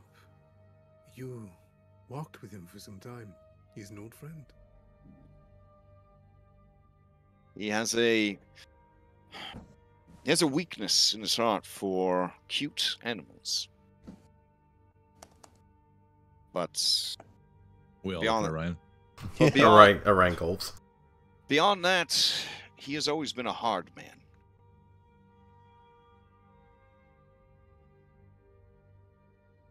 I assume you don't want to see your friend dead.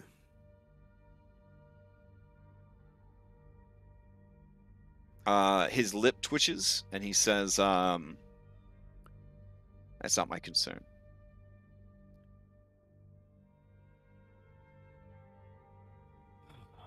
Well, Sir Tyrion, thank you, for one. What was he thinking about his friend dying? What was he thinking about his friend dying? He doesn't want his friend to die. Like, he doesn't want anybody to die, but he just doesn't have enough spoons left in the, in the spoon slot reservoir to deal with this. I mean, if we went deeper, the guy kind of views having his power as a tremendous burden because he himself feels an obligation to help people, but he can't. It's just too much. And now he has this power, and it's not like he can get rid of it, but he also doesn't want to start using it to help people again. He just wants to be left alone. He regrets coming to this meeting at all. Those are the general surface thoughts. Okay. All right. I understand you don't want to lose your friend. And if you aid us, we'll do everything in our power to make sure he does not fall. Not to the Firbolg, not to these Fomorians, not to the town, not to us. We don't want you to cause the deaths of any more of your friends. Why ever you would see it that way, I do not know. But if you help us, you can prevent anyone else from feeling the same guilt and shame. Prevent them from losing their families. All right, give me a persuasion. Yeah, damn. Got it. Nice. Little high five under the table. Yeah, and you have advantage from earlier. Yeah, yeah. Do we roll the Ooh. D4? Do you got it? Give us that D4 guide. Oh. Okay. You see, and reading his surface thoughts, you hear damn it. It's kind of a surface thought. And the room is all staring at him, and he says, I will try and equip you with the tools to carry out the task at hand, and the information to be forewarned and therefore well armed. But I will not be leaving the town of Drellin's Ferry. I will not be going off on any adventures. I ask that you do not. Your Mel is right in some ways. You never declared yourself to be a guardian, however. But I ask, as you know, this dark magic of the Ghost Lord, Warkonar, whatever their matron is, to see to some kind of defense to their extraplanar attack. At least help these people defend against such a magical force. As I believe you're the only expert that would have any inclination beyond Arvithel. Assuming Brother Journey can control his temper, and Avarthel is willing, I will aid them in doing a full sweep of the town and its surrounding areas. And should we find any more redcap presence, we will eliminate it. While we are doing that, it would be in the best interest of the people of Drellin's Ferry for you to confront, capture, or end Warkrolna as quickly as possible. And perhaps also you can, just as a backup plan, kind of start redefining your town's defenses a little bit. Yes. It's Rona. Yeah. She's just watching, taking, actually taking notes in like a notebook, kind of thing, like a little leather-bound notebook. She looks up from her note-taking. In the preparation of these defenses, would it be possible if they were to find any evidence of these redcaps to do small covert strike missions. If you were to start developing defenses in front of everyone, it may raise suspicion in the town.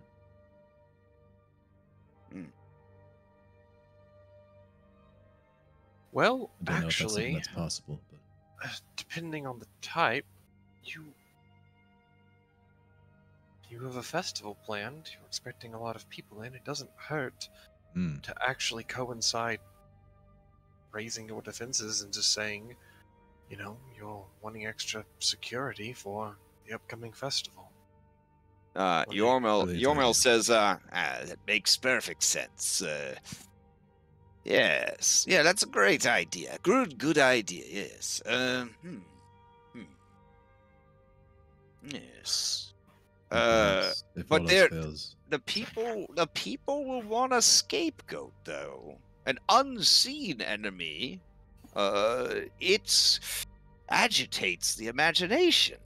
We need the people to be focused on something real. And he does air quotes.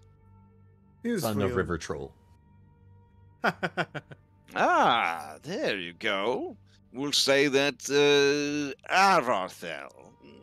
The druids fear that there's some weird mating season migrational issue that's driving the trolls south, and we're simply rooting them out, trying to make sure that there aren't any near the town or causing trouble for the upcoming celebration.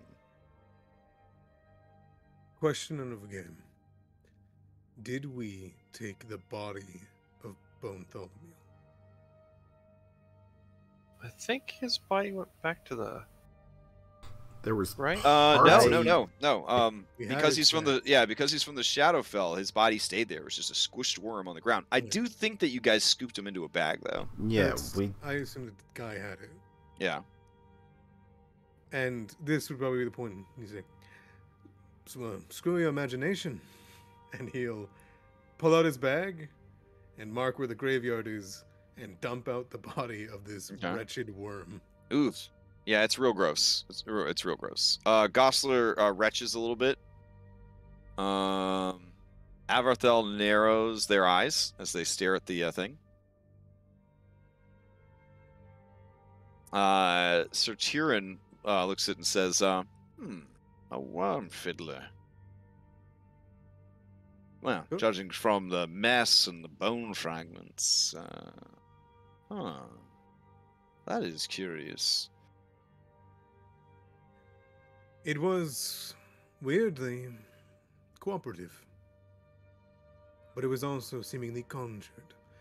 This Fey Dark, it is curious to me. Does it have any crossover with the Shadowfell, as it had come from there, I believe? All the darkest places do. This, combined with everything else, convinces me that there is, in fact, a thinness developing that needs to be taken care of. Our only true lead, however, is still Walkernaw, and that is why I feel he should be taken alive. I have magics that can probe his mind and get us the answers that he may be unwilling to share. Nothing a good talk from me couldn't handle too. In the end, though, you need a scapegoat. Infestation. It's right there in front of you. Why lie when you have the truth? Gosler says, I mean, worms are really gross, though. I mean, people are gonna be, like, losing their appetite and stuff. I mean, I feel like, just hear me out. I feel like weird worm monster somehow scarier, especially after the stories of those Sparrow Spears guys, than just a troll. What do you think, Klaus? Well, then just tell them the worm thing's been dealt with as it has. Trolls and giants are fearful enough, honestly. You could throw in the giants, they're a real threat as well. Yeah, I don't think that the giants will cause panic because they have faith that can be handled, but they will understand that there is something right that needs to be cautioned of. Yeah, Thanlin says, I mean, after how well we handled that troll, I think that we sort of... people are starting to think that, not to say that we're not strong, but that if we could handle the troll that well, maybe the troll wasn't as great a threat as they thought it was. So, in a way, it kind of works out for us. All right. Orion, worth mentioning, you learned today during harvesting school that a troll is a type of giant. I don't know. I just thought I'd throw that out there. All right. And so it kind of makes sense that they would be working with the other giants. All right. So Sirtiran says, Walkelnaw is a druid, and a druid who favors the more sinister aspects of the craft. You can expect undead and plenty of poison. Perhaps some plant creatures as well. Some of his own devising. And if he had access to these redcaps, he may have more. In a way, the sort of single-minded nature of the creatures makes them almost a biological weapon in the wrong hands. We'll need antitoxins then from the town? I can provide those easily enough. I might even have a spare wand laying around. And if you're tracking them, I'd recommend your druidess allow you to pass without trace as well. You'll want to track them as you follow them back to their lair. I certainly would not recommend blindly trying to discover the lair on your own. The Witchwood is a dangerous place. We have a few ideas and some contacts. But, Noro. Yeah, Noro, he has a little sweat on his forehead as well. He sets down his glass of tea that maybe has some brandy in it, and he says, well, I'm happy to finally know what's happening. To have all these puzzle pieces starting to fit together. Sir Tyrion, it may be one-sided, but I consider you a friend, and I consider you a valuable asset to this community. I know why you kept this information. Hopefully you have not kept it too long. I want to see this resolved as quickly as possible. I ask then,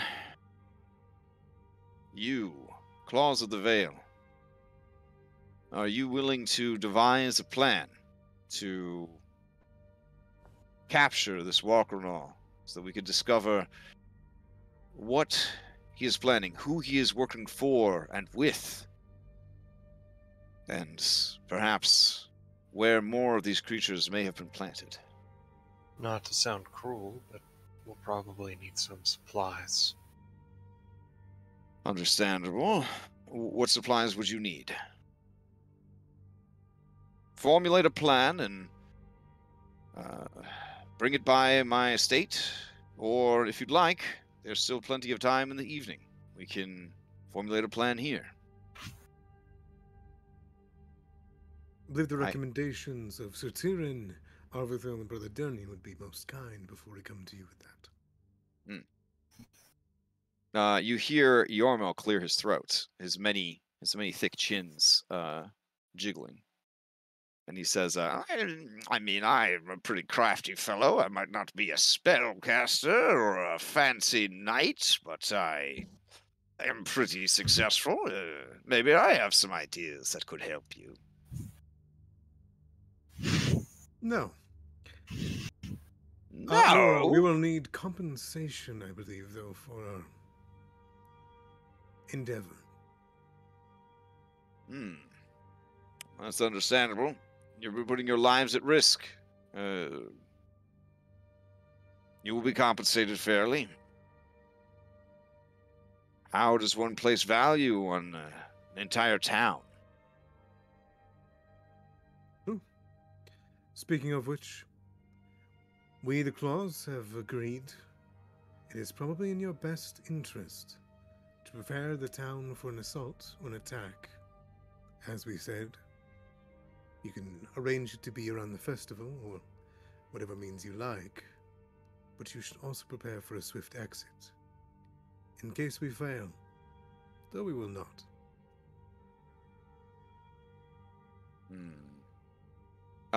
Captain Serrana says, we were worried that any strong move against Wakalna would encourage him to attack, to escalate the violence of the attacks.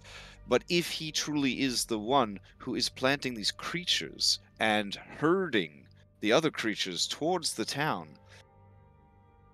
we cannot afford to let this go on any longer. Is it possible that he has control over the Fen Hydra? She looks to Avarthel, and Avarthel kind of shrugs and says, Hydra are monsters, and not particularly bright ones. Anyone with enough magic, food, and force of personality could probably drive one into its service.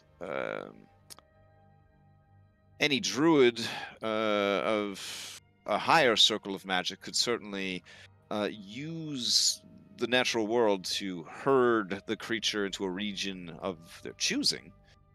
I don't know. The Hydra seems to be minding its own business to the west. If it doesn't decide to come mind this town's business while we're up north dealing with him. It's fair. I do have a friend who's been keeping an eye on it for me. Right. Jor. He would send word to me if it looked like it was going to start heading towards the town. We do have quite a bit to consider here. We will do everything we can, Jor and I, to ensure that the Hydra does not reach the town. Though I will be assisting Sir Tyrion with whatever is needed to track down and eliminate any redcap spores planted here or in the surrounding region. This will take time, of course.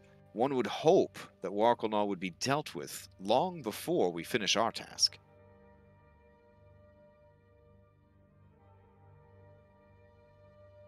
Come by at some point. I've done some research of my own about the Hydra. It might help keep both of you alive if you're going to be near its face a lot. Okay. They will do just that. Let's see. Brother Durney's thing is, his suggestion is definitely to take them alive. If that doesn't seem possible, he knows a ritual that would allow him to speak with the dead. We might want some shackles, and if he's a druid, a gag would probably be advisable to keep him from casting spells while he's bound. Let's see. Layla, you would know that a druid and shackles, they could just turn into like a bug. Yeah. And escape. They're going to be very hard to take conscious, at least. You're going to basically have to give this guy back-to-back concussions to make sure that he stays unconscious and unable to casting spells or wild shape. Would Guy know, or if you could ask Arvithel, for any way that you could undo the shape change of a druid or otherwise? It is not a strictly magical ability, so you would not be able to rely on the normal means. Anything that is effective against a shapeshifter would be effective against a wild shaping druid. Of course, once they're in that animal form, enough injuries would knock them back into their true self. Very well. Is there maybe like a sleep potion we can make to kind of keep him out for a while, or? I suppose. She kind of looks to Sir Tyrion. Sir Tyrion says, sleep poisons. I could get you a sleep scroll. Surely this one. You're a bard, aren't you? Could cast it. I just need to look at the experience it, you know? It's been some time. He has the look on his face of a guy that actually went to college, pointing to a frat boy that went to community college, but brags about having gone to college. As he says, a bard. I will say, innate magics that I have would want me to say, I would like to combine your magic, as you'll find me quite taking to it. He says, provide a list of spells you think will be useful, and I will see if I have them available in my library, but I do not have time to pen you any new ones, and I currently don't have any assistant that could do that either. Oh, no. No scrolls needed. Would you be willing to give me your recipe for frost oils? Do you feel that you'll be fighting a frost monster? You never know what you're going to encounter. It seems like you're just asking because it felt like an opportune time to get my recipe. Maybe a little column B. I don't think that the secrets of my trade are really what you need right now, but I will make sure that you are well equipped and well informed. But I also have quite a bit to do. Would we, as characters, have knowledge of, say, a first level spell like Protection from Evil and Good? If you are trained in religion or arcana, you would have such knowledge, yeah. Yeah, because maybe a couple scrolls of that wouldn't be so bad. Remember, with scrolls, unless it is... Well, yeah, I guess protection is a protection scroll. Yeah, if it's a protection scroll or a cantrip scroll, anybody who can read could essentially cast it. But if it's a first level spell or higher, and not a protection scroll, then it would require you to have access to the ability to cast that spell at some point during your currently unlocked career. That's why bards can essentially cast any spell off of a scroll, because magical secrets would inevitably give them access to any spell. And why multi-class characters are actually really good at casting spells, because one dip gives you that full spell list. Sir Tyrion, do you have any recommendations? You said sleep, correct? Yes, I would recommend, again, the best course of action I can think of is you do something to lure out the bandits. Some juicy haul that they can't resist, but not too juicy as to be suspicious. They take the goods, and then, unbeknownst to them, you follow them back to their lair. Now keep in mind, again, these firbolgs can travel without leaving any trails. The forest obeys their command, and sometimes shifts and changes at their whim. Do you have any magic that can leave a mark? No, but a ranger could mark one of them, and then track them with their hunter's mark. Do you have a ranger? He looks all around. He sees Orion. There. Jarrett, I've seen you do some pretty magical things. You throw an axe, it comes back to your hand. Any chance that, I have seen the way that you track things. I've tracked the way that you track things. Do you think you could do this? No problem. Yeah, I can track. That shouldn't be an issue for me. Excellent. Oh, there is a snapping of fingers, and Sir Tyrion says, well, I think this magic is far above your ability to cast, but there are locate spells that could assist you. Location of creatures and location of objects. Tell me, Guy, have you accessed the second circle of magic yet, son? Of course. Well, we could put an object in the hall that they will steal, and you could simply track that. Sure. Yeah, I have a think bad Dirk idea. could handle it too. I'm gonna whip out the super OP tracking ability. Okay. There it is.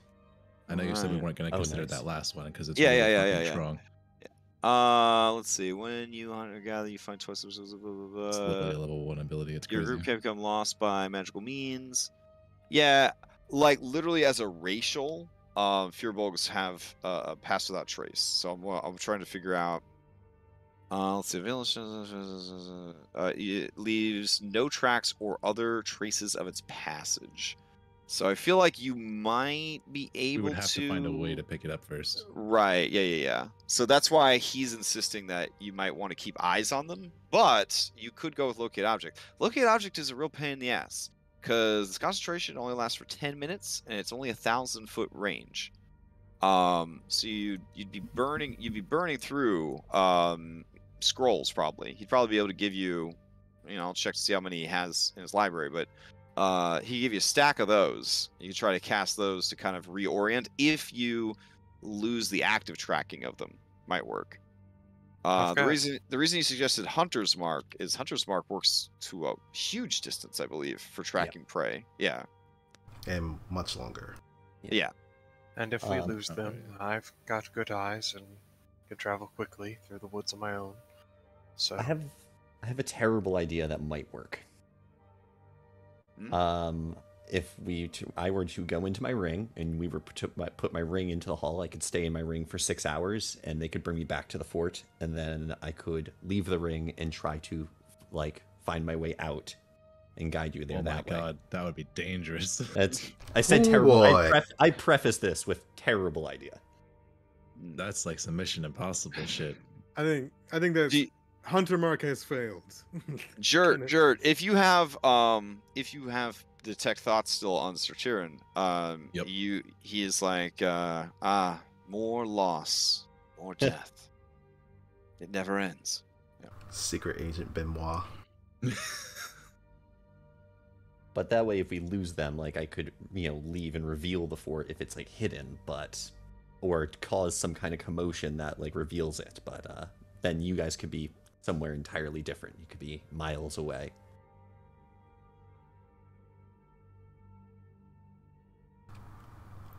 Sertiran says, you have that much confidence in your abilities that wherever you end up, you'll be able to find your way back to your allies? Well, I thought I had a lot of confidence in my abilities, but events a few days ago have proven to me that I am not quite as capable as I once thought.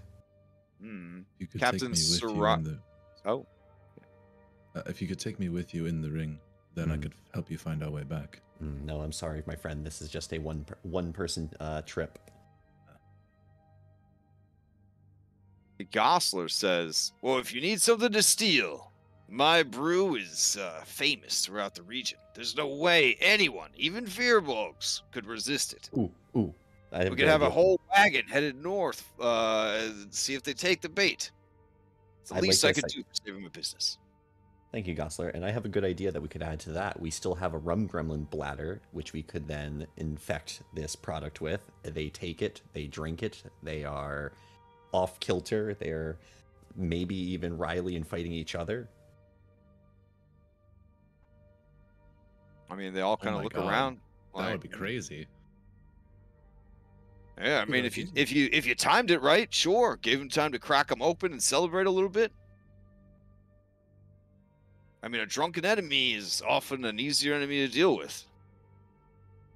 I agree. They've already declared war on us. No reason to go in there and negotiate until we get to the leader. Brother Durney says, Warkelnaw will not negotiate. His heart is filled with malice for any outside of his Witchwood. There you go. I believe that will work just fine.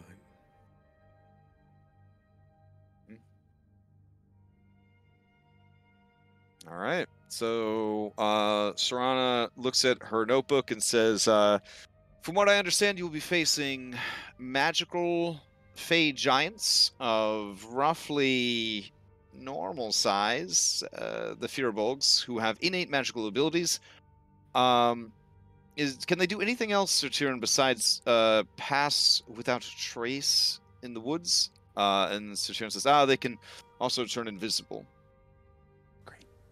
And she says, well, that would have been good information to put out there for everyone. Okay. Anything else that they can do?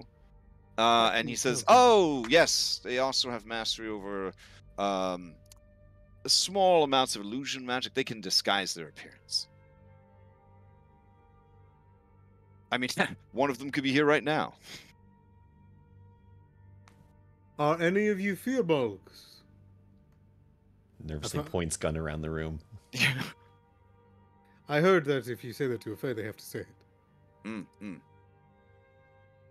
No, all right, we're good. Okay, she says, anything else that they can do?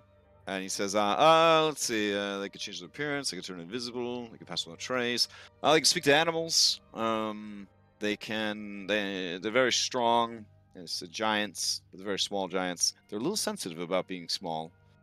It's not an easy life. Nope. Oh, culturally they're vegetarians, but I think biologically they could be omnivores. I don't know how that's going to factor into what you're doing. Well, chances are that at this point, Walkernaut will have apprentices. Others he's trained in these dark druidic arts that he's begun mastering. So be on the lookout for enemy spellcasters. You see Captain Serrano begins scribbling furiously. She says, anything else that they might have?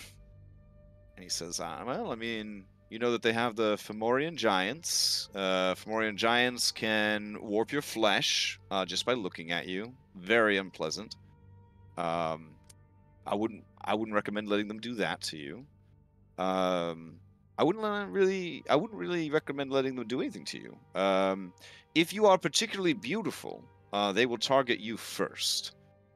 So if any of you is more lovely than the rest, there's a good chance that the Fomorians will single-mindedly target you until they have either warped your flesh or physically torn your body asunder. Looks a guy with concern. Is it just beauty or cute? He says, I am very sorry to tell you this, Orion, Thistle Bush, but as a mousekin, you will be a savory dish. Yeah, I knew that was a rhetorical question. Not to the Firbolgs, but certainly to the Fomorians. Now, the plant creatures, more than likely, if he has been learning these new tricks from the Ghost Lord, they will be of a fungal variety. So again, protection from poison is key. Some people don't believe in the good old-fashioned breathe mask, just piece of oiled cloth around the mouth, but it can sometimes make a difference. In case whatever you're facing tries to spore into your lungs. Thank you for the advice. Now, I know... Also, if he has any more red caps, I would advise fashioning the teeth. Each one will leave behind a single tooth when defeated. That is their perfect tooth.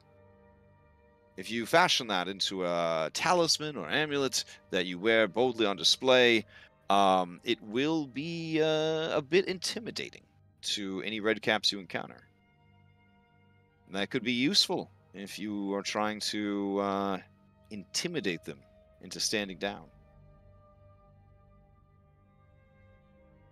Dare I say, the more teeth you had on a necklace, the more intimidating you would become, honestly. Beyond that, the teeth can be fashioned into a potion of berserker rage, but it's a little dangerous. You don't know friend from foe while you are under its effects. I think intimidation is a little bit more important there. That's basically a rum gremlin bladder. Yo, what if we just maxed out Claude's ferocity, gave him that thing and threw him in there.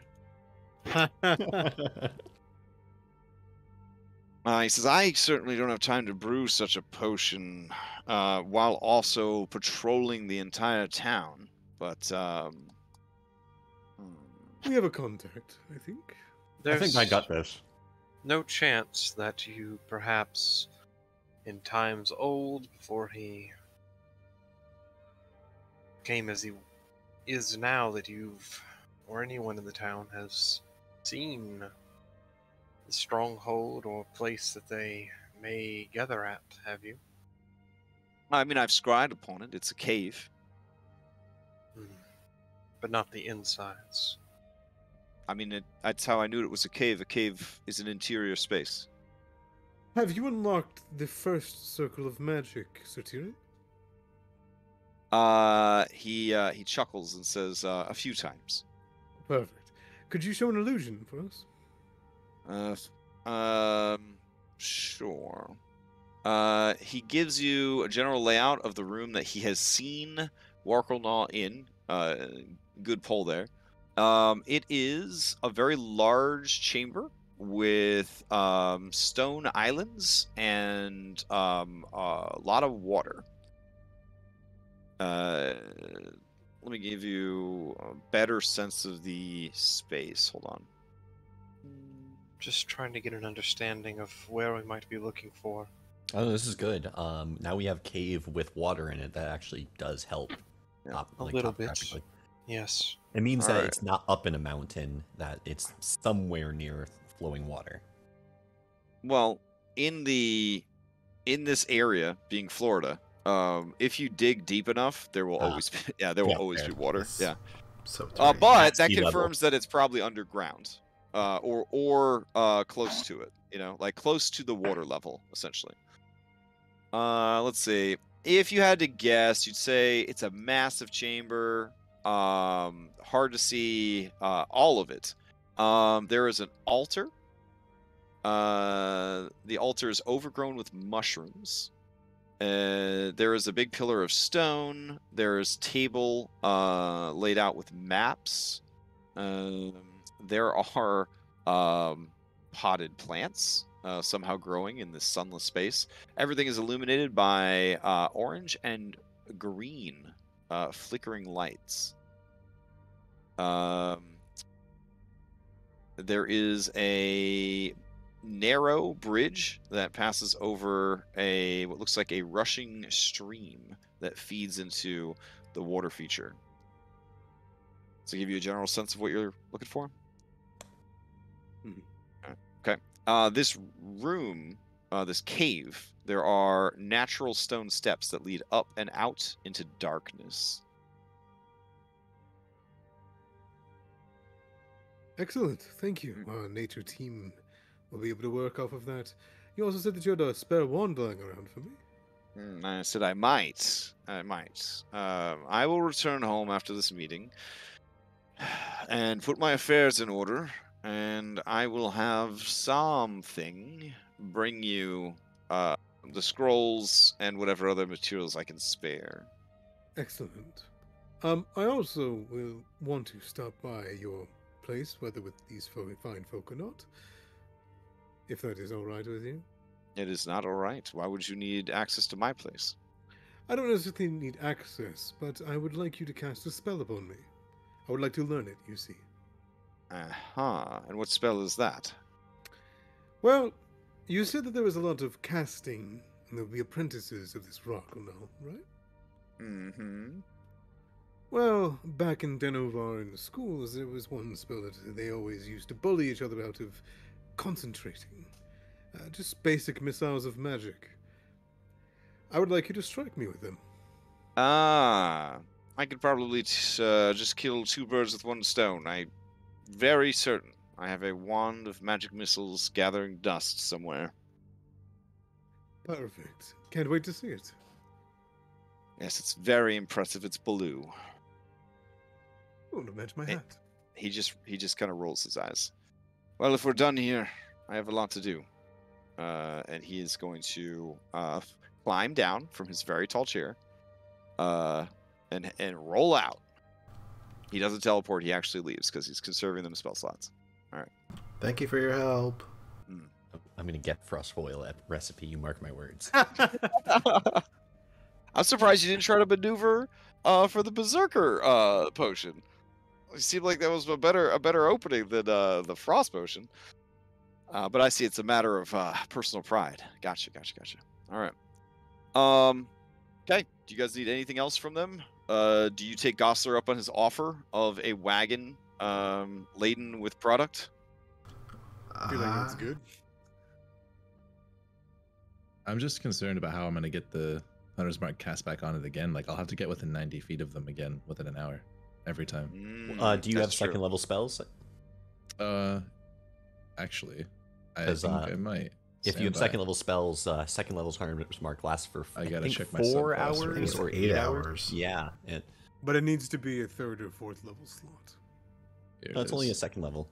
No, I don't get second level spells until 7th level. At higher level, when you cast a spell using a spell of 3rd or 4th, it goes up to 8 hours, and then 5th or hour. It's because it's a hybrid spell. That's it's only supposed to be accessible to hybrid classes, but bards are like, man, do what I want.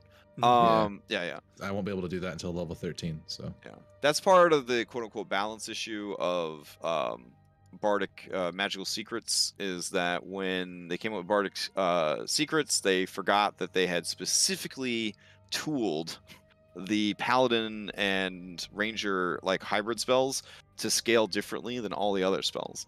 So you're getting like way more bang for your buck from a lot of those spells than you would normally. Right. Exactly. Yeah. Yeah, I don't know how we're gonna track these guys without keeping them in our sight at all times. Well, Dude Bro said he would get you some scrolls of locate object. Yeah. So 1,000 feet. Because honestly, you know what sells really well? Scrolls of locate objects, because people lose their stuff, and then yeah. We'll have to see on what Sertune delivers at a later time. Okay. All right.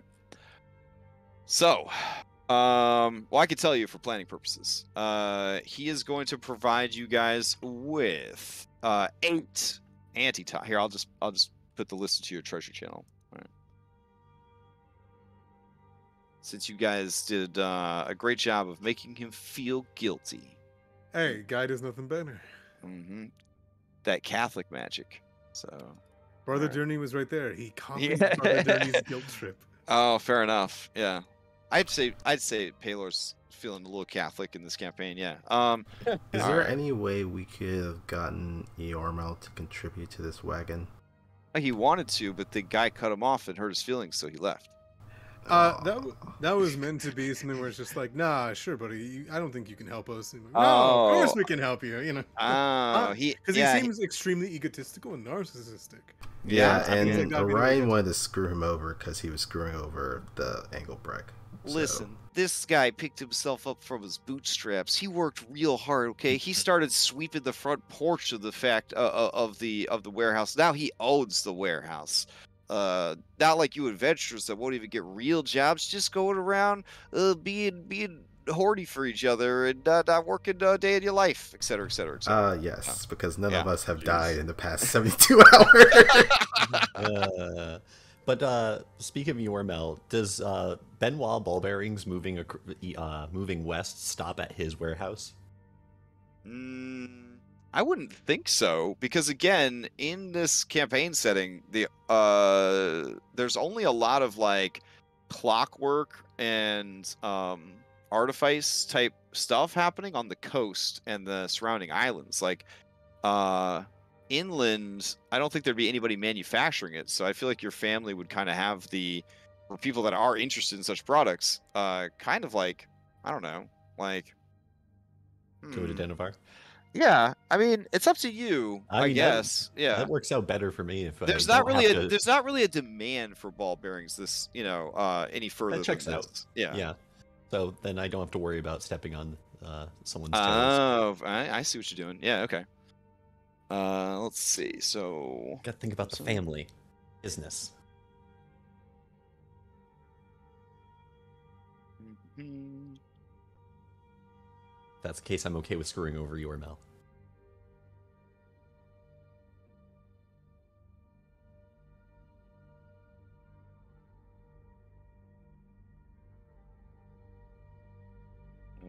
let's see. Whew. Stop it. Oh, sorry. It's my 4 hours of sleep a night all week is catching up with me. As long as you never yawn again, we'll be okay. All right. Fourth monster, go now. Okay, and then 1x.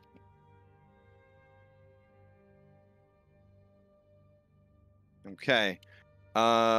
So he provides for you several scrolls. And it's really not the greatest selection of stuff that you could imagine, but there is one. There are two really cool items there. So there's 8 antitoxins, 3 scrolls of locate object, 1 scroll of invisibility, a scroll of mage hand, 3 scrolls of detect magic, a wand of magic missiles, dusty, but fully charged, and an elemental gem. And the elemental gem is of water. That's got a 500 GP street value right there, maybe more. So we turn around, sell all this stuff, and never come back. Yeah. Honestly. Funds are not doing great right now. So Jarrett. So All I'm right. gonna throw this out there. We can sacrifice the scroll of invisibility for me to learn it permanently. If you want it, it's yours. Isn't that a spell you can pick up? Yeah, how does a bard learn permanently off a scroll? Unless it's a ritual spell. Oh no, I'd copy it. So I'd get Barnabas to cast it on me, Mm-hmm. and then I would copycat the magic and hold on to it with mirror magic. Wait, don't bards automatically have that in their spell list? I didn't pick it. Ah. Tough to be a bard when you can pick. I can't. I don't prepare my spells. Yeah. I'm a learned. Yeah, I knew it was in their spell list, but I didn't. Okay, I see. I took buff and debuff magic. Shit, that thing lets us summon a fucking CR5 water elemental? Oh Okay. shit. Mm-hmm. Oh yeah, we're not getting rid of that. That's great. Holy fuck. I mean, that's for when shit really goes bad. Yeah. Yeah, because I'm pretty sure it breaks when you use it. Yeah. It is It's a a one-time. one-time consumable. Yep. Yeah, I love those. Oh, man, And goodness, Wand of yes, Magic no. Missile, contrary to what the spellcasters want you to think, anyone can use a Wand of Magic Missiles, and it doesn't require attunement. Yeah, they're basically 5th edition fantasy guns before they started letting guns back in. I didn't know spellcasters could use that. That's awesome. Yeah. It's a So- great if you're in a campaign with a lot of money and magical items, and your DM's like, yeah, just give me a list of what you want to buy. Like, throw a Wand of Magic Missiles on there because they're relatively affordable, and it never hurts to have 100% chance of hitting somebody for, possibly finisher damage, or to shut down concentrating bad guys. Things to watch out in our campaign.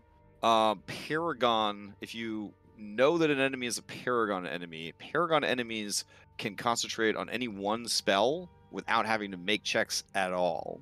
So Paragon enemy casters are very, very difficult. I mean, Paragon monsters in general are very difficult. They're more difficult than legendary monsters.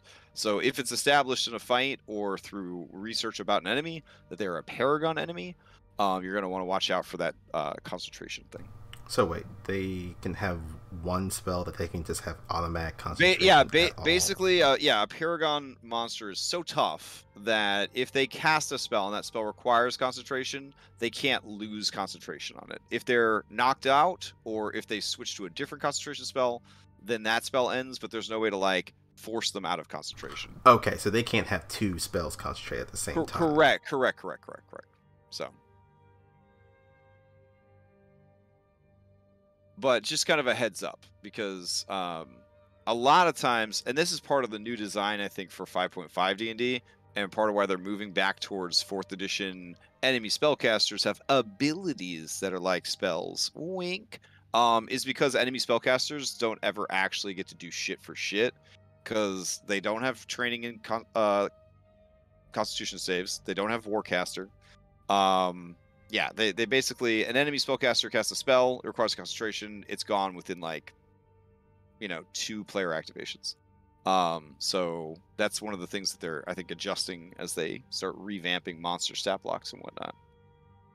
So if you have not seen the the Monsters of the Multiverse book yet, you should have access to it on D&D Beyond, and they did some pretty wild stuff with the revamped monsters. I thought they were good changes. Some people are a little salty about them, but yeah. They also thought it'd be cool to give every enemy spellcaster just raw force damage on all their shit, which is pretty spicy. So, anyways, but we're using all that stuff, so I guess that's why I'm discussing it. Where appropriate, I have updated any basic bitch stuff to new stuff. And there are Gerblins in this campaign, and there were Gerblins in Volos, so they all got like facelifts. So you are going to be facing those, I think, tougher versions from Monsters of the Multiverse. Yay! Yay! Nothing like being hit with a bunch of force damage. Cries in Bear Barbarian. No, Bear Barbarian still gets it. That's fine. Yeah. Cries in Just cries any in other every, barbarian. Yeah, cries in every other barbarian. Yeah. Okay. So do you guys have anything else that you want to discuss with your with the town council, or do you need time and you want to meet with them tomorrow morning to kind of like follow up? Like, what's the deal? Like, they're willing to stay for however many hours it takes to get this information sorted. I whisper over to the group, should we give our grave robbing pilfers to Father Durney while he's here? When he's leaving. Okay. Yeah, not in front of everyone else. I have nothing else to share, and I think our plan is pretty sound. I'm glad we have all of their support from what it seems like. Yeah. If there's anything else that either you wish to provide us, please send it our way. So Serana says, I have a question. Who will be driving this wagon that will potentially be killed or taken prisoner when it is attacked? And Gosler kind of looks around and he says, I didn't think of that. I mean, I can drive wagons. Wait, confirming. The bandits, they've only just taken, what was it, a half of what was in the wagons, and then just left everyone else alone, and just told them to piss off? Well, Callahan says, I mean, that's from people that have, reported that they were told to piss off. I mean, well, if people are going missing, how would we know they're missing? This guy notice people missing over the past few weeks? I mean, let's look at the captain. She would know, right? Yeah. So the captain says, I haven't heard of any citizens going missing except for the ones down at Daisy Meadows. Now, as far as people who come and go, we are a trade hub. I can't keep track of all those people. We do get people asking around if we've seen individuals, but, they come and they go. They could go in many different directions from Jones Ferry.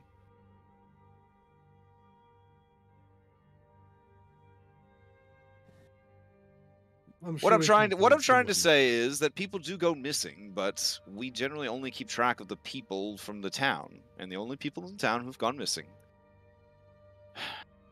were the ones down at Daisy Meadows, at least recently. Look, I'm not going to say it, but we can probably find someone who's willing to put their life on the line to save the town. There's a couple of people here who owe us their lives. Mm-hmm. We wouldn't abuse that if they want to help. Worst case scenario, we always have the hook, line, and bait that Orion is. So, Thanlin says, I'll do it. Yes. You're needed here, though. But your contract hasn't been finalized. I also know how to drive a wagon. Okay. She looks from Thanlin to Jert, and she says, Thanlin, you might be too well known by the bandits. This individual, however, is very forgettable. No offense, you're very handsome, but just in a very traditional way that, I feel like I've seen it before. But that works. That works. This guy, much too flashy. I feel like a lot of people probably know this guy. This one, I don't think anybody would be brave enough to rob that one. And this one, I feel like you'd blow your cover pretty quick. Well, everyone knows me. No. A normal, handsome wagoneer. No, wait. A mouseling wagoneer and his run-of-the-mill mercenary guard. That's believable enough. Excellent. All right. It sounds like we have a lot to do. I will begin fortifications of the town's defenses. Where do you think this incursion can come from? It sounds like the very earth itself could be our enemy. The river, the sky. How best to defend? We have watchtowers. We run patrols. Can I make a suggestion? Of course, I'm asking you to. Well, your town is divided by a river, right? Mm-hmm. And you have an old, broken, more or less uncrossable bridge. Mm-hmm. I think focusing your defenses on the eastern side here that we're on, that's where the majority of the town is, makes more sense. I should just abandon the farms and freeholds on the western banks? No, but I think the majority should be here. If the worst comes to worst, you want people on this side anyway, because civilization lies down the east road. You speak as though Drellin's Ferry must hold out against all threats to defend the entire Vale. It's quite a responsibility you place upon our shoulders.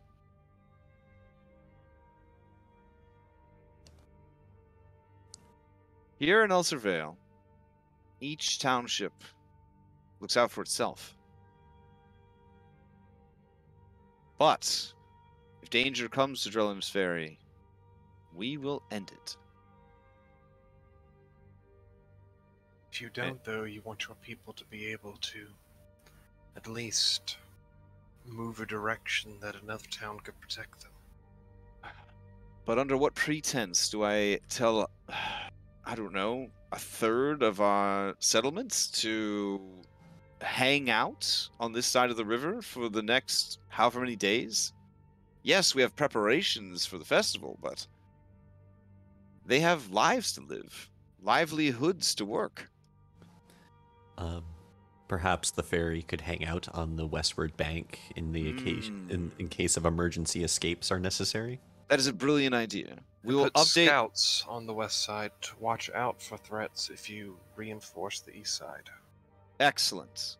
We will increase the amount of scouts to the west, change the ferry schedule so that it is more readily available on the western banks.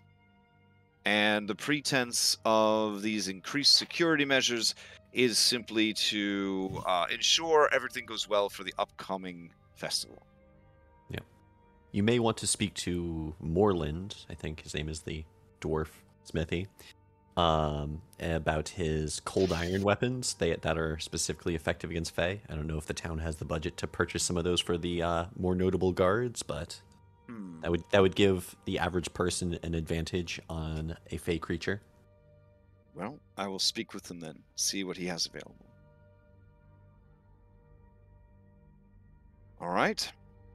She closes her notebook with a flourish, stands up. Thanlin stands up right away.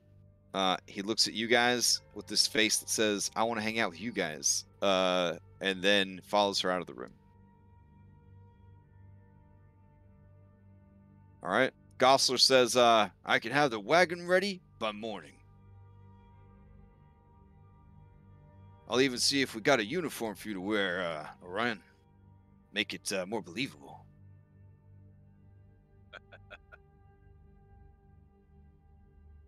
He pokes his head back in. Maybe something with pants. You know? It doesn't have to have pants. It's fine. Okay. Man, just couldn't. Nope, that's weird. It's a health code thing. Orion, we wouldn't want to scare off the Fearbog with your massive balls hanging out off of the side of the caravan. I mean, you do got a point. Haunting. Fine, Oh, I'll good cover choice. up. Thank you. So we've got the rest of the night to prepare before we go out in the morning. Yeah. All right. Does that mean we're taking another long rest, or? I don't know. We would essentially just reset. We could reset your clock. You know, you wouldn't get the benefits of the long rest, but we could say, like, if you're running the timer of when do I have to make my endurance check to see if I get exhaustion from not sleeping for 24 hours, we could just reset it to whatever time. Think about, like, I don't know, Minecraft, right? You click on your bed and it's like, this is your bed now. We would basically just say that you catch some sleep, and now you're fresh until that time again, right? Because you don't want, like, tomorrow afternoon for me to be like, haha, I gotcha. It's only like 2 in the afternoon, and I need you to make a Constitution save against exhaustion. So yeah, you could get some sleep tonight, and we'll assume that when you set out in the morning, that's like where your new window is for that kind of stuff. Mm-hmm. But you can only benefit, at least in my games, you can only benefit from a long rest once in a 24-hour period. So we'll go ahead and just refresh that first thing in the morning. So, okay, I'll take you guys back to the town. You guys can figure out what you do. When you're ready to advance to tomorrow, just let me know. I don't have anything. I did have a suggestion. If we want help on this, we could use the natives of the Witchwood. We had the idea of showing them the resource, that is, the tree that was struck by lightning. If we want their help, we could guide them to it, alert them of it, and they could tell us where the cave is, or aid us in the fight. Pretty good.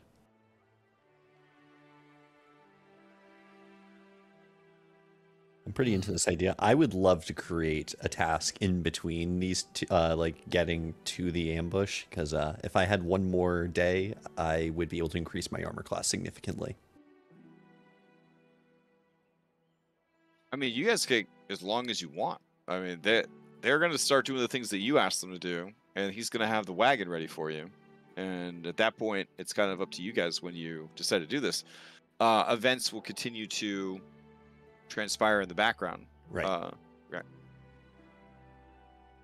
And as said, I of course leave Hydra research notes with the druids for them to have that, yada yada. Background stuff. All right. I don't think we've at least got a pretty good plan going forward. 2 of us on a wagon, the rest of us waiting it out,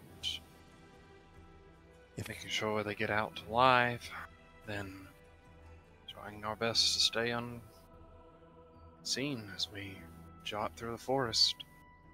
My only question is, what do we do once we arrive at this facility in this cave world network? Are we going to try to make our way through it unseen and then have to fight our way back out, or risk exposing ourselves with fights on the way in?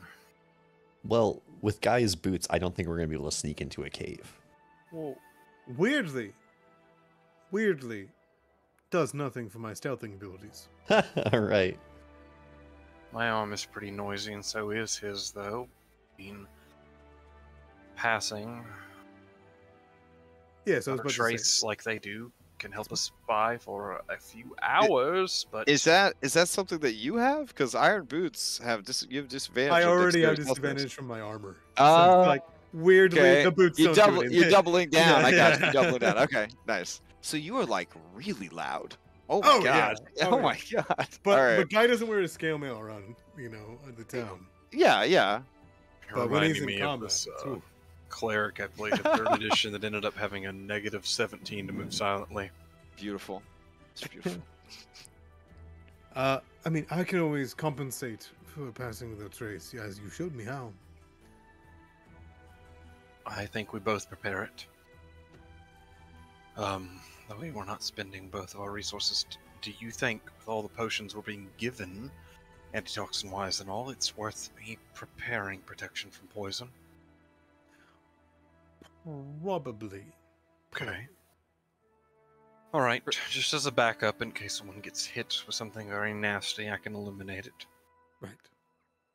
And we do our best to probably not sneak in, but hopefully make relatively quiet combats.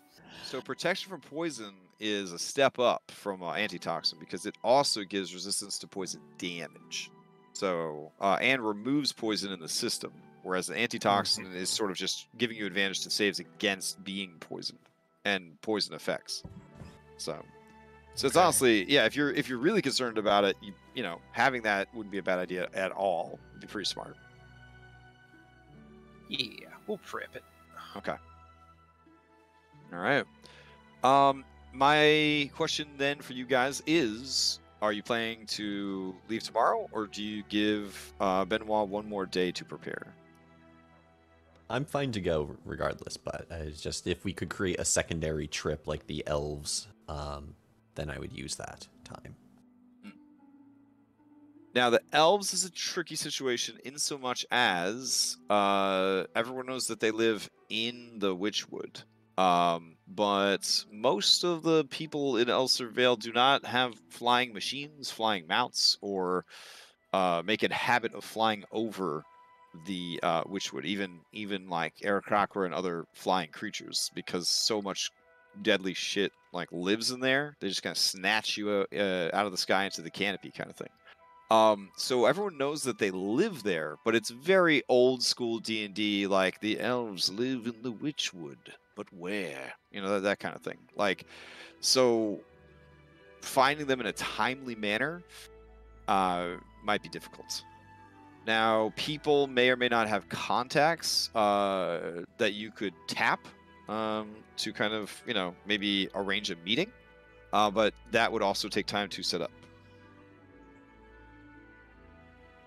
I mean, Avarthel might know where they are. Small chance, but yeah. I mean, it's the difference of me showing up to a fight with a 14 or a 17 AC, which not insignificant. But You said we're trying to look for the place where they get ambushed. Was that what it was? I had to step away for a moment. Oh, step away from like the last few things. I was just asking if you guys wanted to leave for your plan tomorrow morning, or if you were going to wait and do some additional prep, which would give Benoit time to make better armor for themselves, which increased their armor by an additional 3. Which then the conversation shifted to, what if we delayed to contact the elves, which then shifted to the many reasons why it would be difficult to contact the elves in a timely fashion. I think if we contact them, it's just a happy little accident. mm-hmm. I don't... Yeah, I think time is of the essence, and There's every nothing day to on. wait. Yeah, there's nothing on our agenda we can really get done in a day. I think that armor's important for you. I've been getting batted around quite a lot. You need it. Why don't we take a single day and do as much to help the town, or just prep ourselves as possible? I'll go bug Sir Tyrion.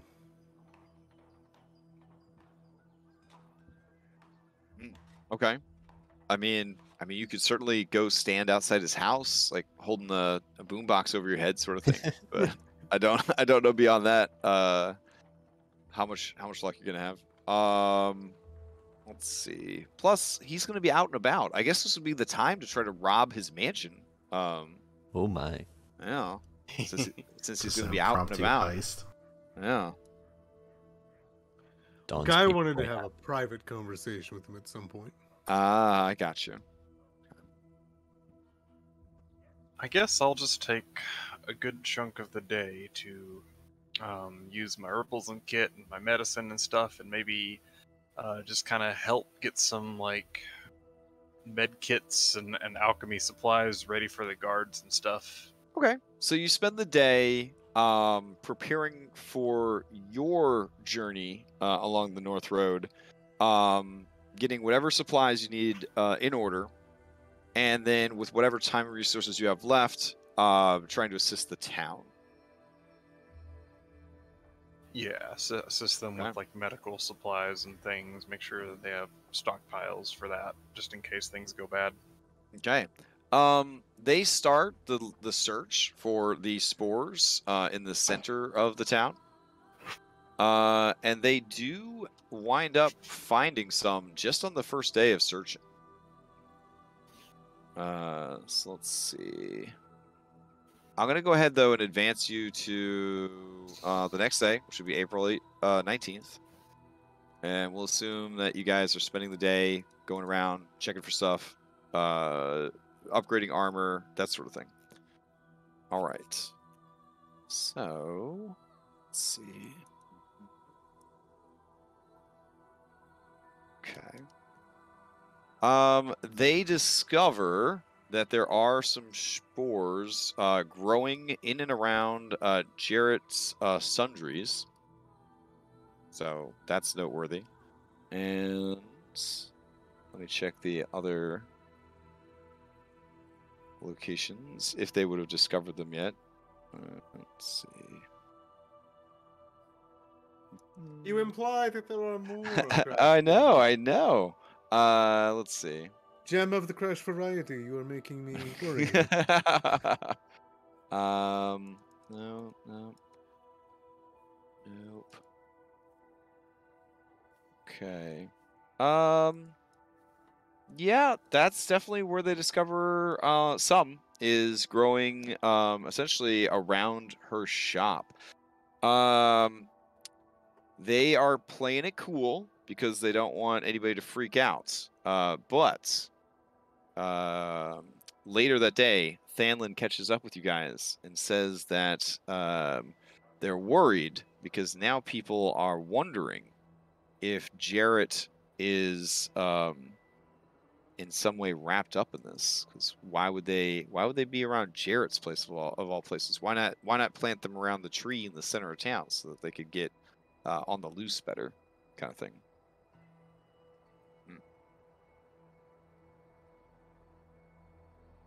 But the reason they're kind of keeping it on the, they're keeping it on the DL is because sort of like how you're not supposed to tell like which coworkers had COVID, so you can't get mad at them for having COVID. They don't want first of all, they don't want the town to know about the red caps at all. Secondly, they wouldn't want people to start accusing their neighbors, essentially. But by late that evening, they have found more along the riverbanks where the troll was, and then also further up the riverbank as well, especially in the concentration right here. So they're starting to worry because they're finding a lot of them. They're not on the scale that you guys found at Daisy Meadows, but there are patches of them, and they are finding them. So it is concerning. Okay.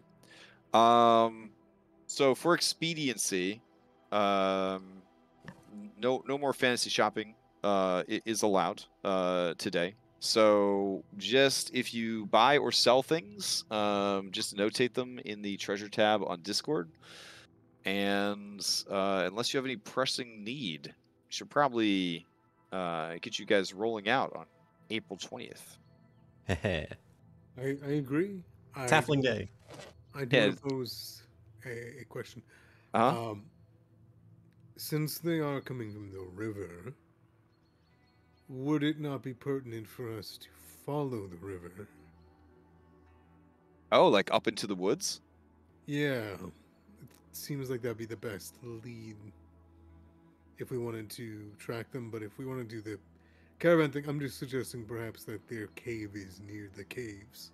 Oh, because they had water in the cave and it is a river. Yeah, I could take you to the dashboard, so you guys can kind of see. If our wagon fails. Yeah. Yeah. I think on the so way North out of Road. North Road is here, right? It's this red line. This yellow road is essentially a trail. So it is not a formal road, but it is a well-traveled area. The river leading up out of town would be somewhere around here. So between the river and the road, that would be an area of about 10 miles, 11 miles. Yeah, my thought is that this might be the perfect spot for them to make base in. Well, this is a pretty large river, as far as like how wide across it is. I think it's at least over a mile across. This is like a real world river, not like a fancy map maker that put a fucking 20-foot wide stream and called it a fucking river. Sorry. But yeah, it's like a real river. So having a base like here, right, that wouldn't be very good for actually getting to the road, because they'd have to cross the river every time they want to get over there. So generally, if the river plays into it, they're probably in this general vicinity right here. This pink area is where the attacks have been reported. So all along this area, so even as close as like the outskirts of town, there have been robberies. Yeah, I think just but following nothing the is road nothing up. as far north as Skull Gorge Bridge. What's this? Which what? This thing here? Thing that says you are here? No, there's like a castle here. Oh, yeah. These are the ruins of Wrath Keep from like a bajillion years ago. This is actually where the Hydra's been hanging out. It's like over here. I mean, they could be in there. Yeah, that seems possible. Wait, the Hydra's down that far? I thought it was the Black Fens.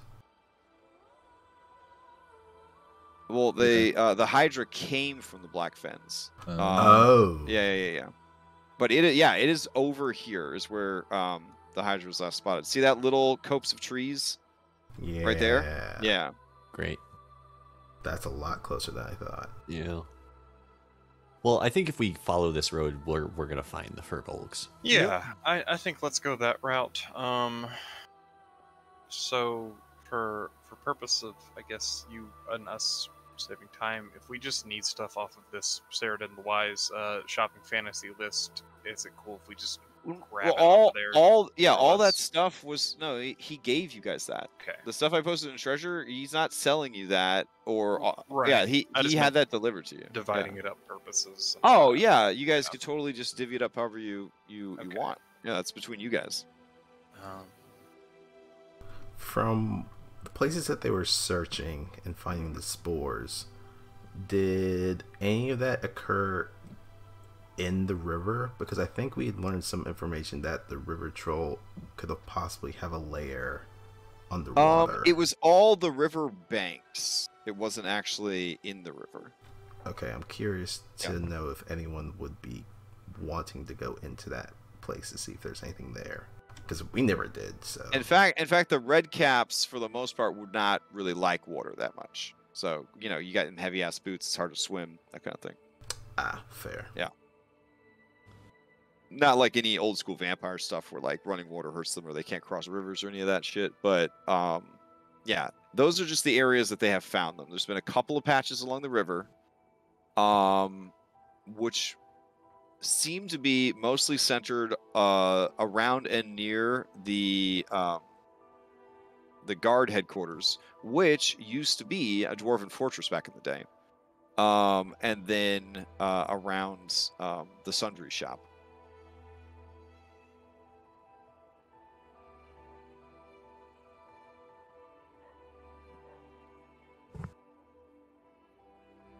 All right, so here's the question. If the two of you, Orion and Jert, are driving the wagon, where is Claude and the rest of the party going to be? Claude pull the wagon. Do you put like a little like ox costume on him and then like have him pull the... Oh my god, that would be hilarious. You'd be so indignant. Very. Give him a horse costume. He can be the front and back end because he's large. Yeah. And do you guys tap Sasha, who's not protected by the B team, to help drive the wagon and go on this adventure, or do you leave them here in town? Well, if they're in a contract, she fades into the background if we get into a fight, right? Well, yeah, but B team doesn't activate till level 5. Yeah, the contracts haven't been drafted yet. Yeah. She's working on her training independently in town. Okay, fair enough. Yeah, all right. I don't want to put her in there. There's one oh sorry, you go first, Layla. No, go ahead. I was going to say just thinking on his answer to this question. I was just thinking one last bit of prep I'd like to do before we leave, and I'd like to get Guy in on this. I'd use my new ability, Tools Belt, to summon Disguise Kit.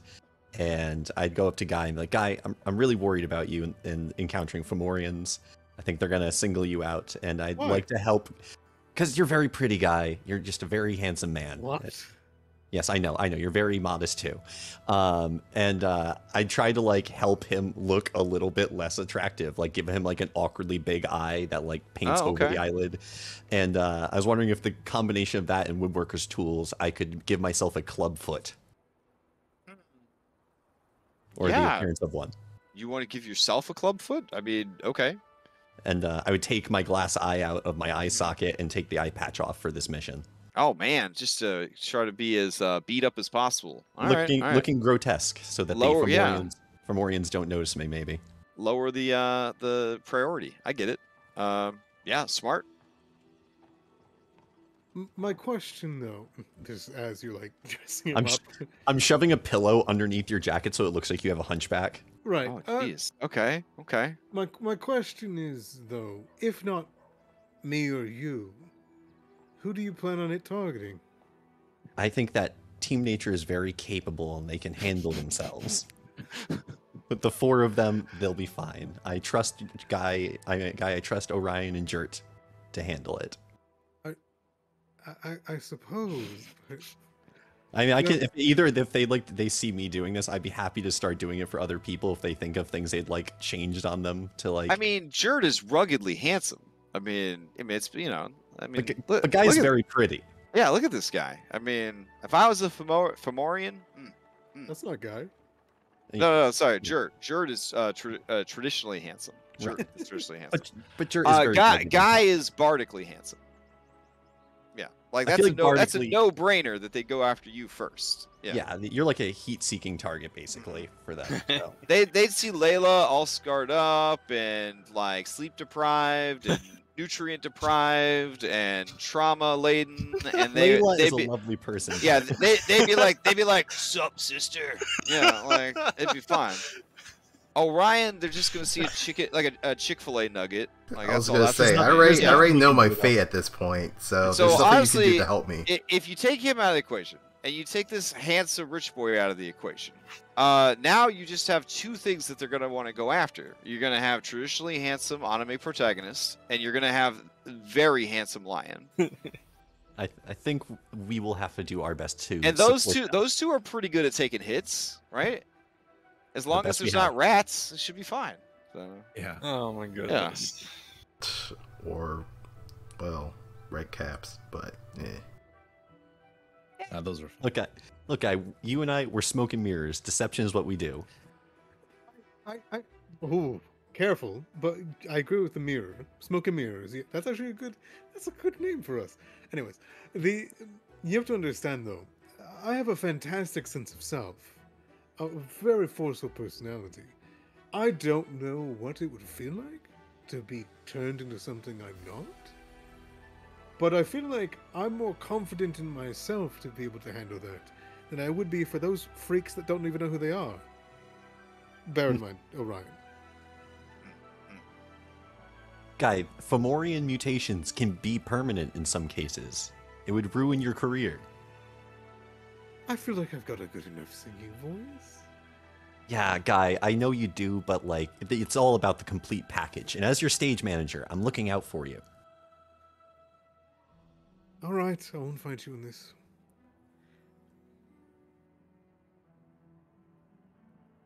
Okay. I mean, that face brings home the money. You're right. You're right. I'm not in it for the money, though. I'm in it for the fame. Yeah, they're kind of the same, Guy. Sorry. I mean, you could be famous. Like, look at the Hunchback of Notre Dame. Dude could sing like crazy. Yeah. Right. He managed to carry that very problematic movie. Right. Right. Guy will take whatever deformity he's going to give him, so he's not a heat-seeking target. Okay. I guess we should divvy up this Seriton treasure real quick. Right. So there's 8 antitoxins. Everyone getting 1 leaves 3 left over. I think Orion gets second for Claude. The other 2 shrug. I'm good. I've got a decent constitution. Okay. Anyone want a second other than Orion? What does it do again? Just advantage on saves against poison. Yeah, I'll take that. Okay, so 1 left over. 2 to Orion, 2 to Jert. You want it, Guy, or me? Do you use disguise kit on Orion also, or Would Orion like a disguise? Done. Antitoxins taken care of. I don't think there's anything that you could do that would cover up my God damn it. No, you man. Like I'm sorry.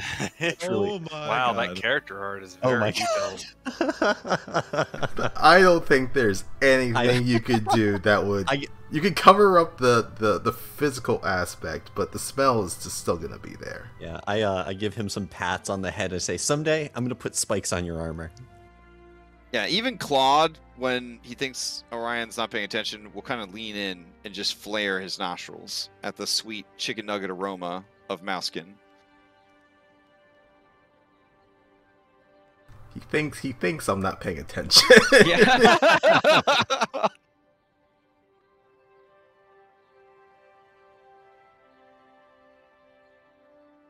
Alrighty.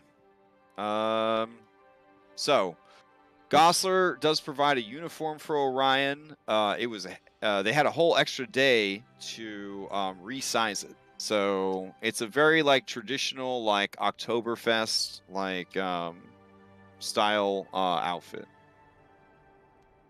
With the Laudenhosen or whatever the heck they are, and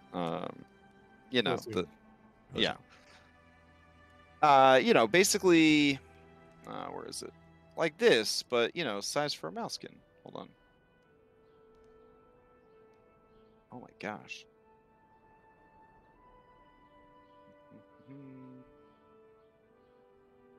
Yeah, like the little hat with the feather, little straps for your socks, big shorts to hide your testicles so they're not all over the seat of his wagon.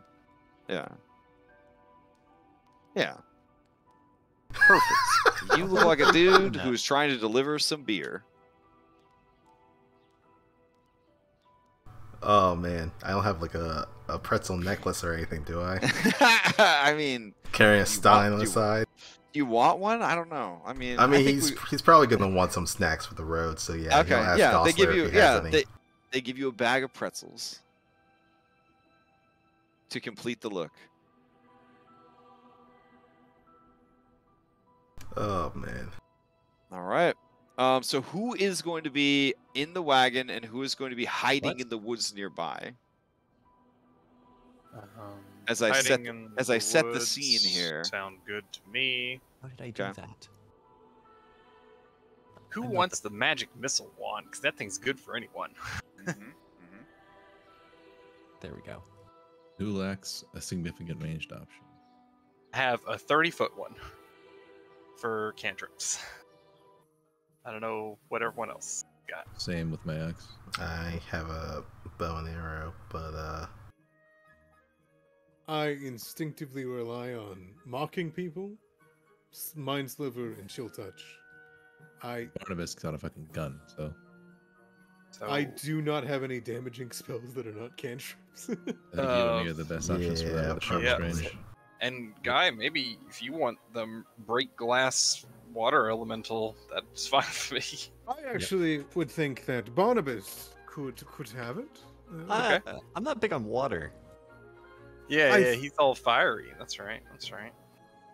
All right. Well, all right, fair. I was trying to offer. That thing broke open in my ring. Oh god, that'd be a disaster.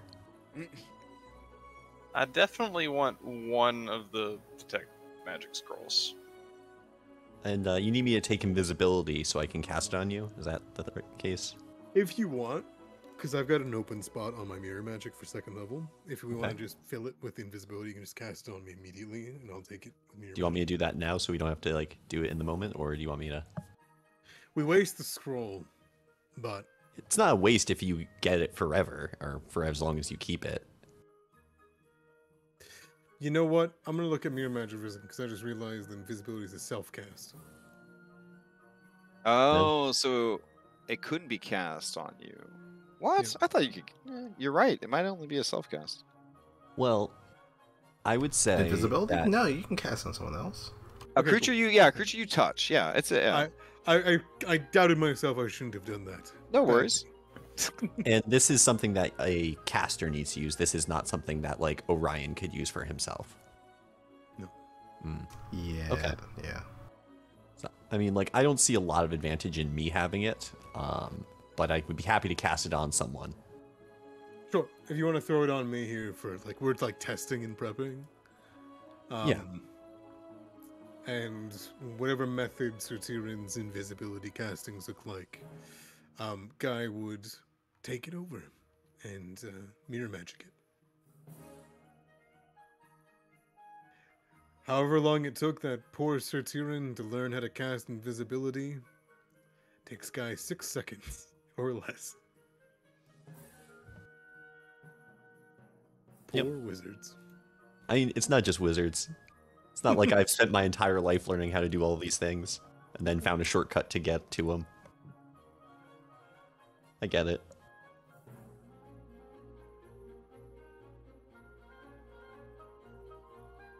All right. There are 2 lovely yaks pulling your wagon when you pick them up.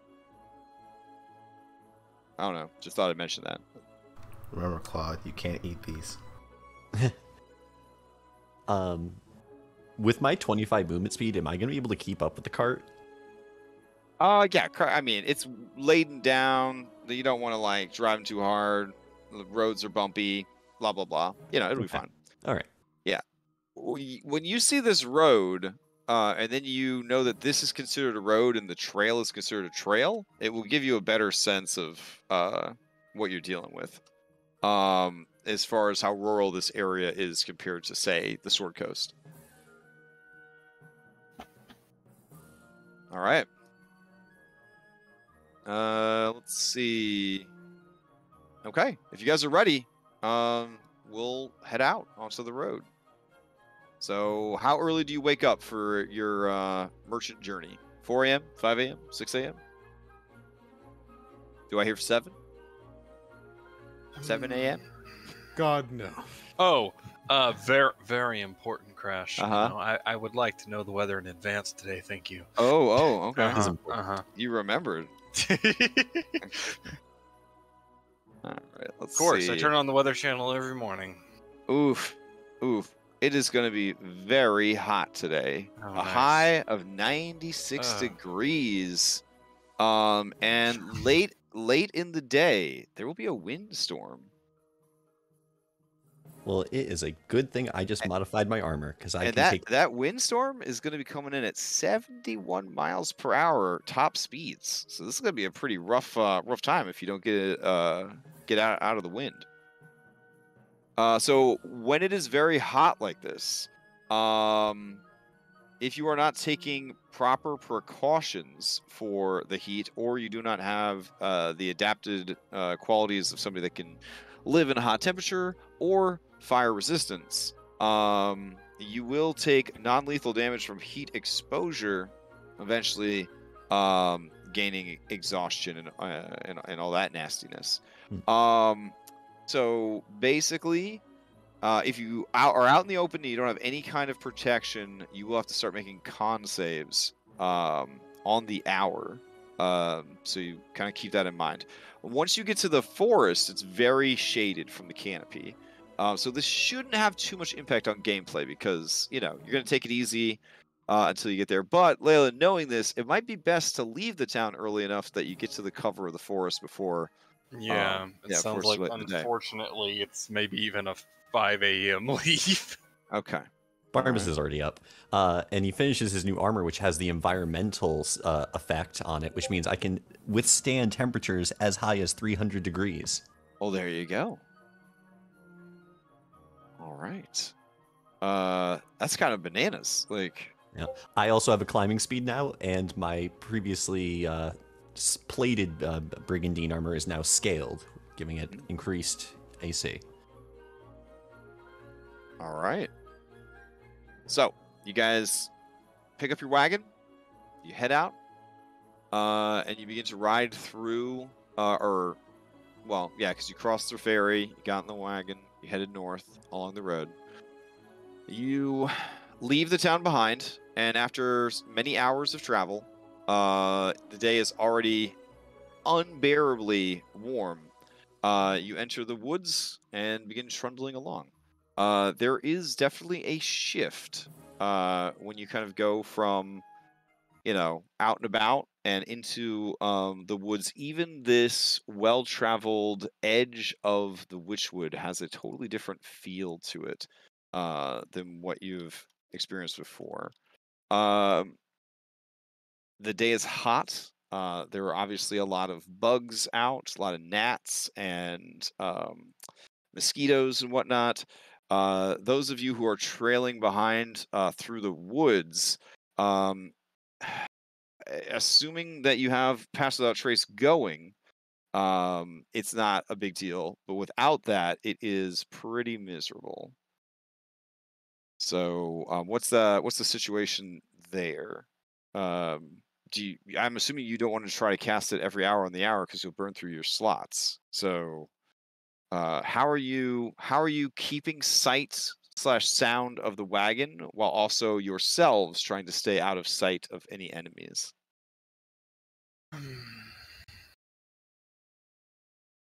We could go with the wonderful little cliche of me wandering blindly.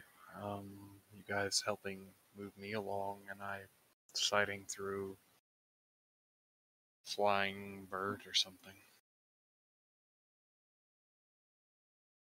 I'm always down to cast one of my Pass Without Trace to get it going. Okay. So, what is how long can you stay in animal form? Or are you gonna summon a bird using the familiar feature and kind of have them be the go-between? Yeah, I would use the familiar feature in this case, I believe. Okay. All right. I think that works pretty good. Use it as a you know, on the side of the tree line kind of deal to keep an eye, fly alongside kind of deal. Okay. All right, that works for me. So, the oxes are very hot in this heat. They're moving very, very slowly. You sort of trundle along. Leaves kind of drift about, falling from the trees. Everything has sort of a green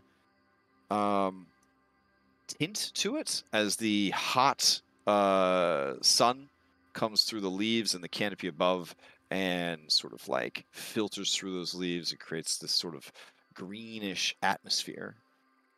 Up ahead, Jert and Orion, you spot another wagon. there is a downed tree blocking the road, and you can see two muscly dudes in armor grunting and trying to move the tree. But anybody that's tried to move a fallen tree of any particular size can tell you, tree very heavy. The two merchants look on, hot and exasperated, and the two yaks that they have are just sort of laying down in the dirt and grass at the side of the road. I do have a map for this one, so I'm gonna take you over.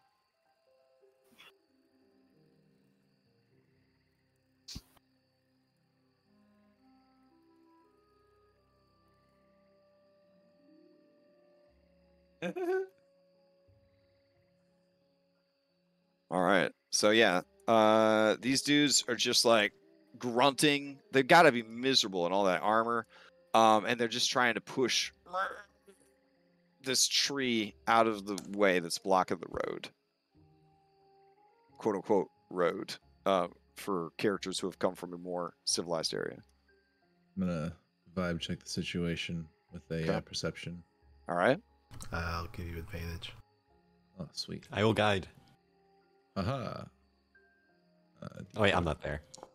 Oh, you're not there. Then ignore that 3. Okay. So as you look over, you see a number of things. All of them look like they're pretty damn miserable, which makes sense because it's already, we'll say, let's see, what time is it? Because clock doesn't work, because it doesn't like a calendar or our initiative. So we'll say that you left town at 5. You've been traveling for about 5 hours or so. Actually, yeah. So we'll say it's about 9 o'clock in the morning. And even though it's only 9 a.m., it's already like 80 degrees. Very humid. So these two are just kind of staring at each other. And you hear them say, with your keen hearing and your perception, look, someone's coming. And then the other merchant says, I mean, maybe they'll do. These two mercenaries turn around, and then this guy says, keep at it. Hold on. Hey, you there? Hey. Hello. Yeah, I guess sure it will hit the reins a little bit and we'll move forward if Okay. So shout out to Foundry. I could have, using a collection of amazing stuff from Foundry, made it so like one of you could control all of the different pieces of this entire thing, and it would like all move around at the same time. It'd be super duper cool. I didn't, because we did that for a little while in my other games, and it mostly just broke after a while. And then it was more of a hassle to fix it than to just move stuff separately and pretend it moved together like we have like miniatures in real life. So anyways, but Foundry could do it if you're curious. It can do it. All right. Whoa! You're in a real big hurry. Okay. I just got slingshotted. Yeah. On the screen. I wasn't going that far. Oh no. It's because we both put in commands at the same time. All right. Should have worn your seatbelt. Yeah. Came to a sudden screeching halt, just flew off. Yeah.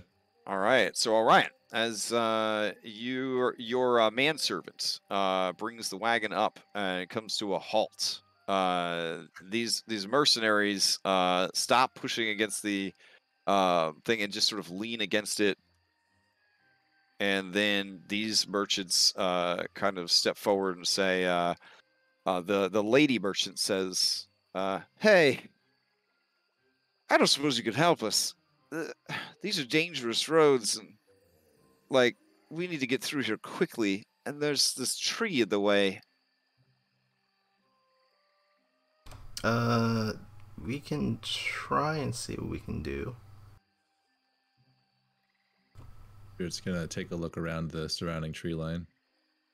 Yeah, sure. Let's see. Going off your previous roll / your passive perception.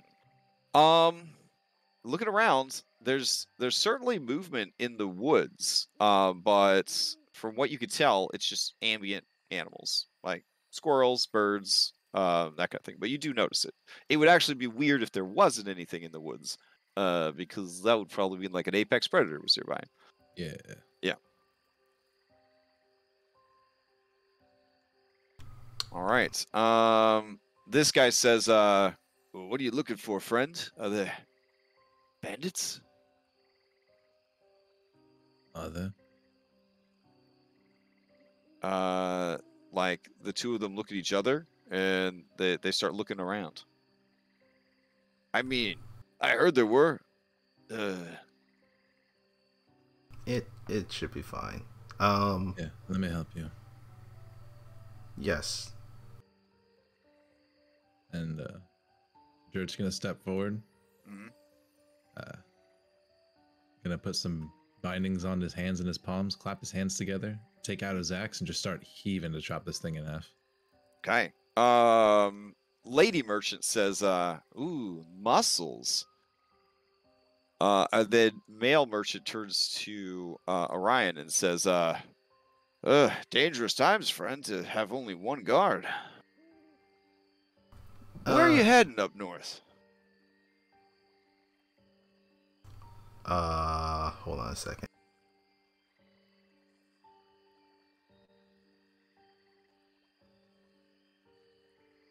We all have access to a map, right?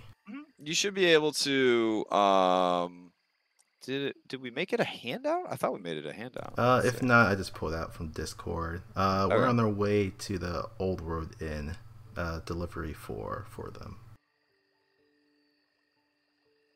Okay. I gotcha. It's because of the what is that? Beer? Some ale. Interesting. How about yourself? Where you all headed? Oh, we're going as far as Frostgate, but we'll be passing through the inn. Maybe we form a caravan. That would be nice. More people working together. Lady merchant approaches you, Jerk, says, "That's some axe, but you think it's going to take all day? Maybe all four of us could move this out of the way. I've got some muscles of my own." And they show you their guns. We could certainly try it. If it doesn't work, I'll get back to trying to chop it into 2 smaller pieces. And he'll put his axe back around and get into position to move this thing. Okay. While they're doing that, Orion will approach the 2 yaks on their wagon and will ask them, how long have you been traveling with this group? Okay. This yak turns to you and says,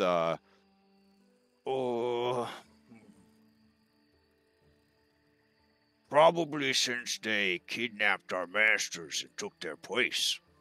And at that point, you feel, Orion, that you're in a dangerous situation. I will whistle. All right. No, be subtle, be cool. No, I won't. Okay. So I just feel like the kid in the bus. Cool? I'm in danger. Yeah. All right. So keeping in mind meta knowledge and Orion's means of communication. The other axe says, yeah, it's not a bad life. I'm gonna treat it pretty good. We just have to pretend to be pulling this wagon. Oh. It's not full of goods. There's just people hiding in there, but you can't see them with your eyes. That's very interesting.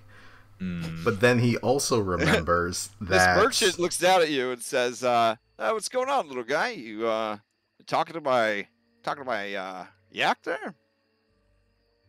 Oh, just something I've. He's gonna roll a nature check to see if he knows that Mousekin can talk to animals. It's not Mousekin that can talk. I know. He's gonna say, "I thought your kin could only talk to the small stuff." I've been traveling for a bit. It's something I picked up. Oh, well, what's he saying? And he moves closer to you.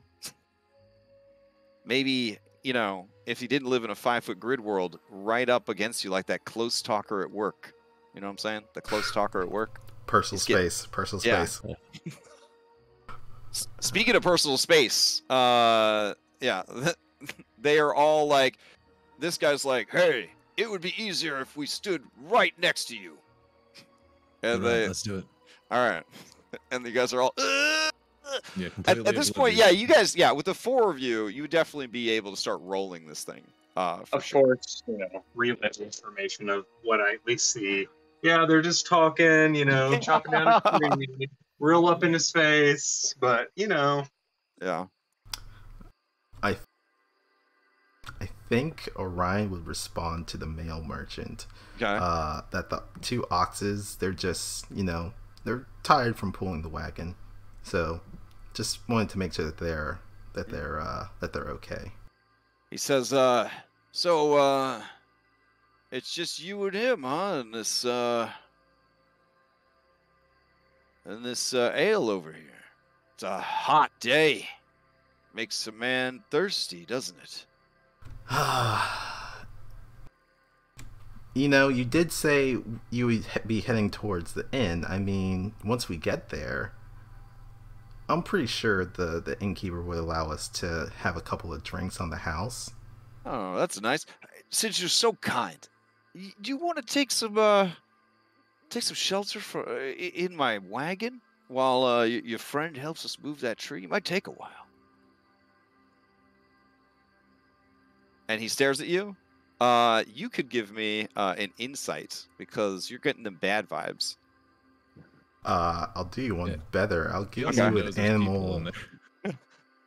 I'll give you a hunter's instincts, which I believe allows me to use animal handling to understand one's base instincts. Okay. Bro, we gotta get Claude in here like now. This is so bad. Yeah, I was measuring earlier. It'll take him about a whole round for him to run. He's a cat as fast as fuck. Oh wait, sorry. Survival. Survival is what I have to use. But yes, all right. I'll use the survival check. Seductive merchant says, yeah, that's it. Really put your back into it. Come on, let's do this thing. Yeah. So basically, Orion, you may take one action before this guy is gonna lunge for you. So, what is your one action that you're going to do, or do you want to leave it hanging until next time we play? But we are taking. Are we taking a break next week? We are. Oof. Yeah, it's what a 2-week break. What a time! They give you 2 weeks to ruminate on what that one action will be before an unknown quantity of bad guys will spring an attack. Oh boy! Yeah, we might have to do the whistle now. I don't think there's a way out of this. Don't I worry. thought we might be able to find an opening, but I of course chose chatty pious raven to be our familiar, so he'll bark "oh shit" loudly and burn. Very nice, very nice. All right, then. Okay, I think that's pretty good. So we'll end it with him leaning in, close talker style, basically offering you free Yu-Gi-Oh cards and candy in the back of his wagon. You swallowing real hard, and then that'll be where it ends, with you having to figure out what exactly you're going to do with this situation you have found yourself in. Sir, I am the size of a child. How dare you? Yeah, I think that's a good spot. All right, I'll take you guys back to the player map, because I feel like there's a very good chance it will head to combat, and if it does head to combat, it'd be a shame to start that and then have to wait 2 weeks. So fair. Well, whistling is a free action, right? I mean, if that's what you want to do, but you have an opportunity to have 2 weeks to think of what you do. Yeah. Yeah, I mean, shouting loudly is definitely a free action, and how I handle shouting loudly when it matters the most is it's actually a performance check to see if you can really pump them lungs to get that information out there. But your allies are watching you, so even if your words don't carry, the Raven's there to get your words. If you had a signal predetermined, this is a great time to suddenly come up with plans that maybe you didn't have beforehand. That's true. Yeah, That's true. Yeah. On the I can walk back up here. Pedro real quick. Yeah, on the 4 hours that we've been traveling, we reviewed all of these backup plans through the Raven communication network. Nice. And in the off chance, 2 merchants are there's a downed log. Let's do the scenarios. Let's do the scenarios. They do the old log in the middle of the road trick. Classic. Yeah. Had to be a trap. I just wasn't sure if it was them or them being the victims of it, and we were just Right. Yeah. Being like forced at Yeah. gunpoint kind of thing. Like there's arrows trained on them from the sides. Yeah. Oh yeah. It's a good thing the yaks are snitches. Yeah. Orion's animal speech ability is hands down the most useful thing in the entire party. Like the amount of So times good. that has served us the perfect answer. Nobody pays attention to animals. It's the literal fly on the wall situation. Yeah. My one thing I was gonna bring up, I think Serturian, when he was going down the laundry list of the things that they can do, they can also speak to animals. So I was very curious as if they picked up on the same thing I was saying. Yeah, you'll have to find out. Yeah, I All have right. a feeling in your head for this because he did also say they can change their form and disguise themselves. So Yeah, and I do appreciate anybody who is not on the active dealing with the bandits thing. No matter how much you wanted to, I so appreciate the player professionalism of just letting it play out.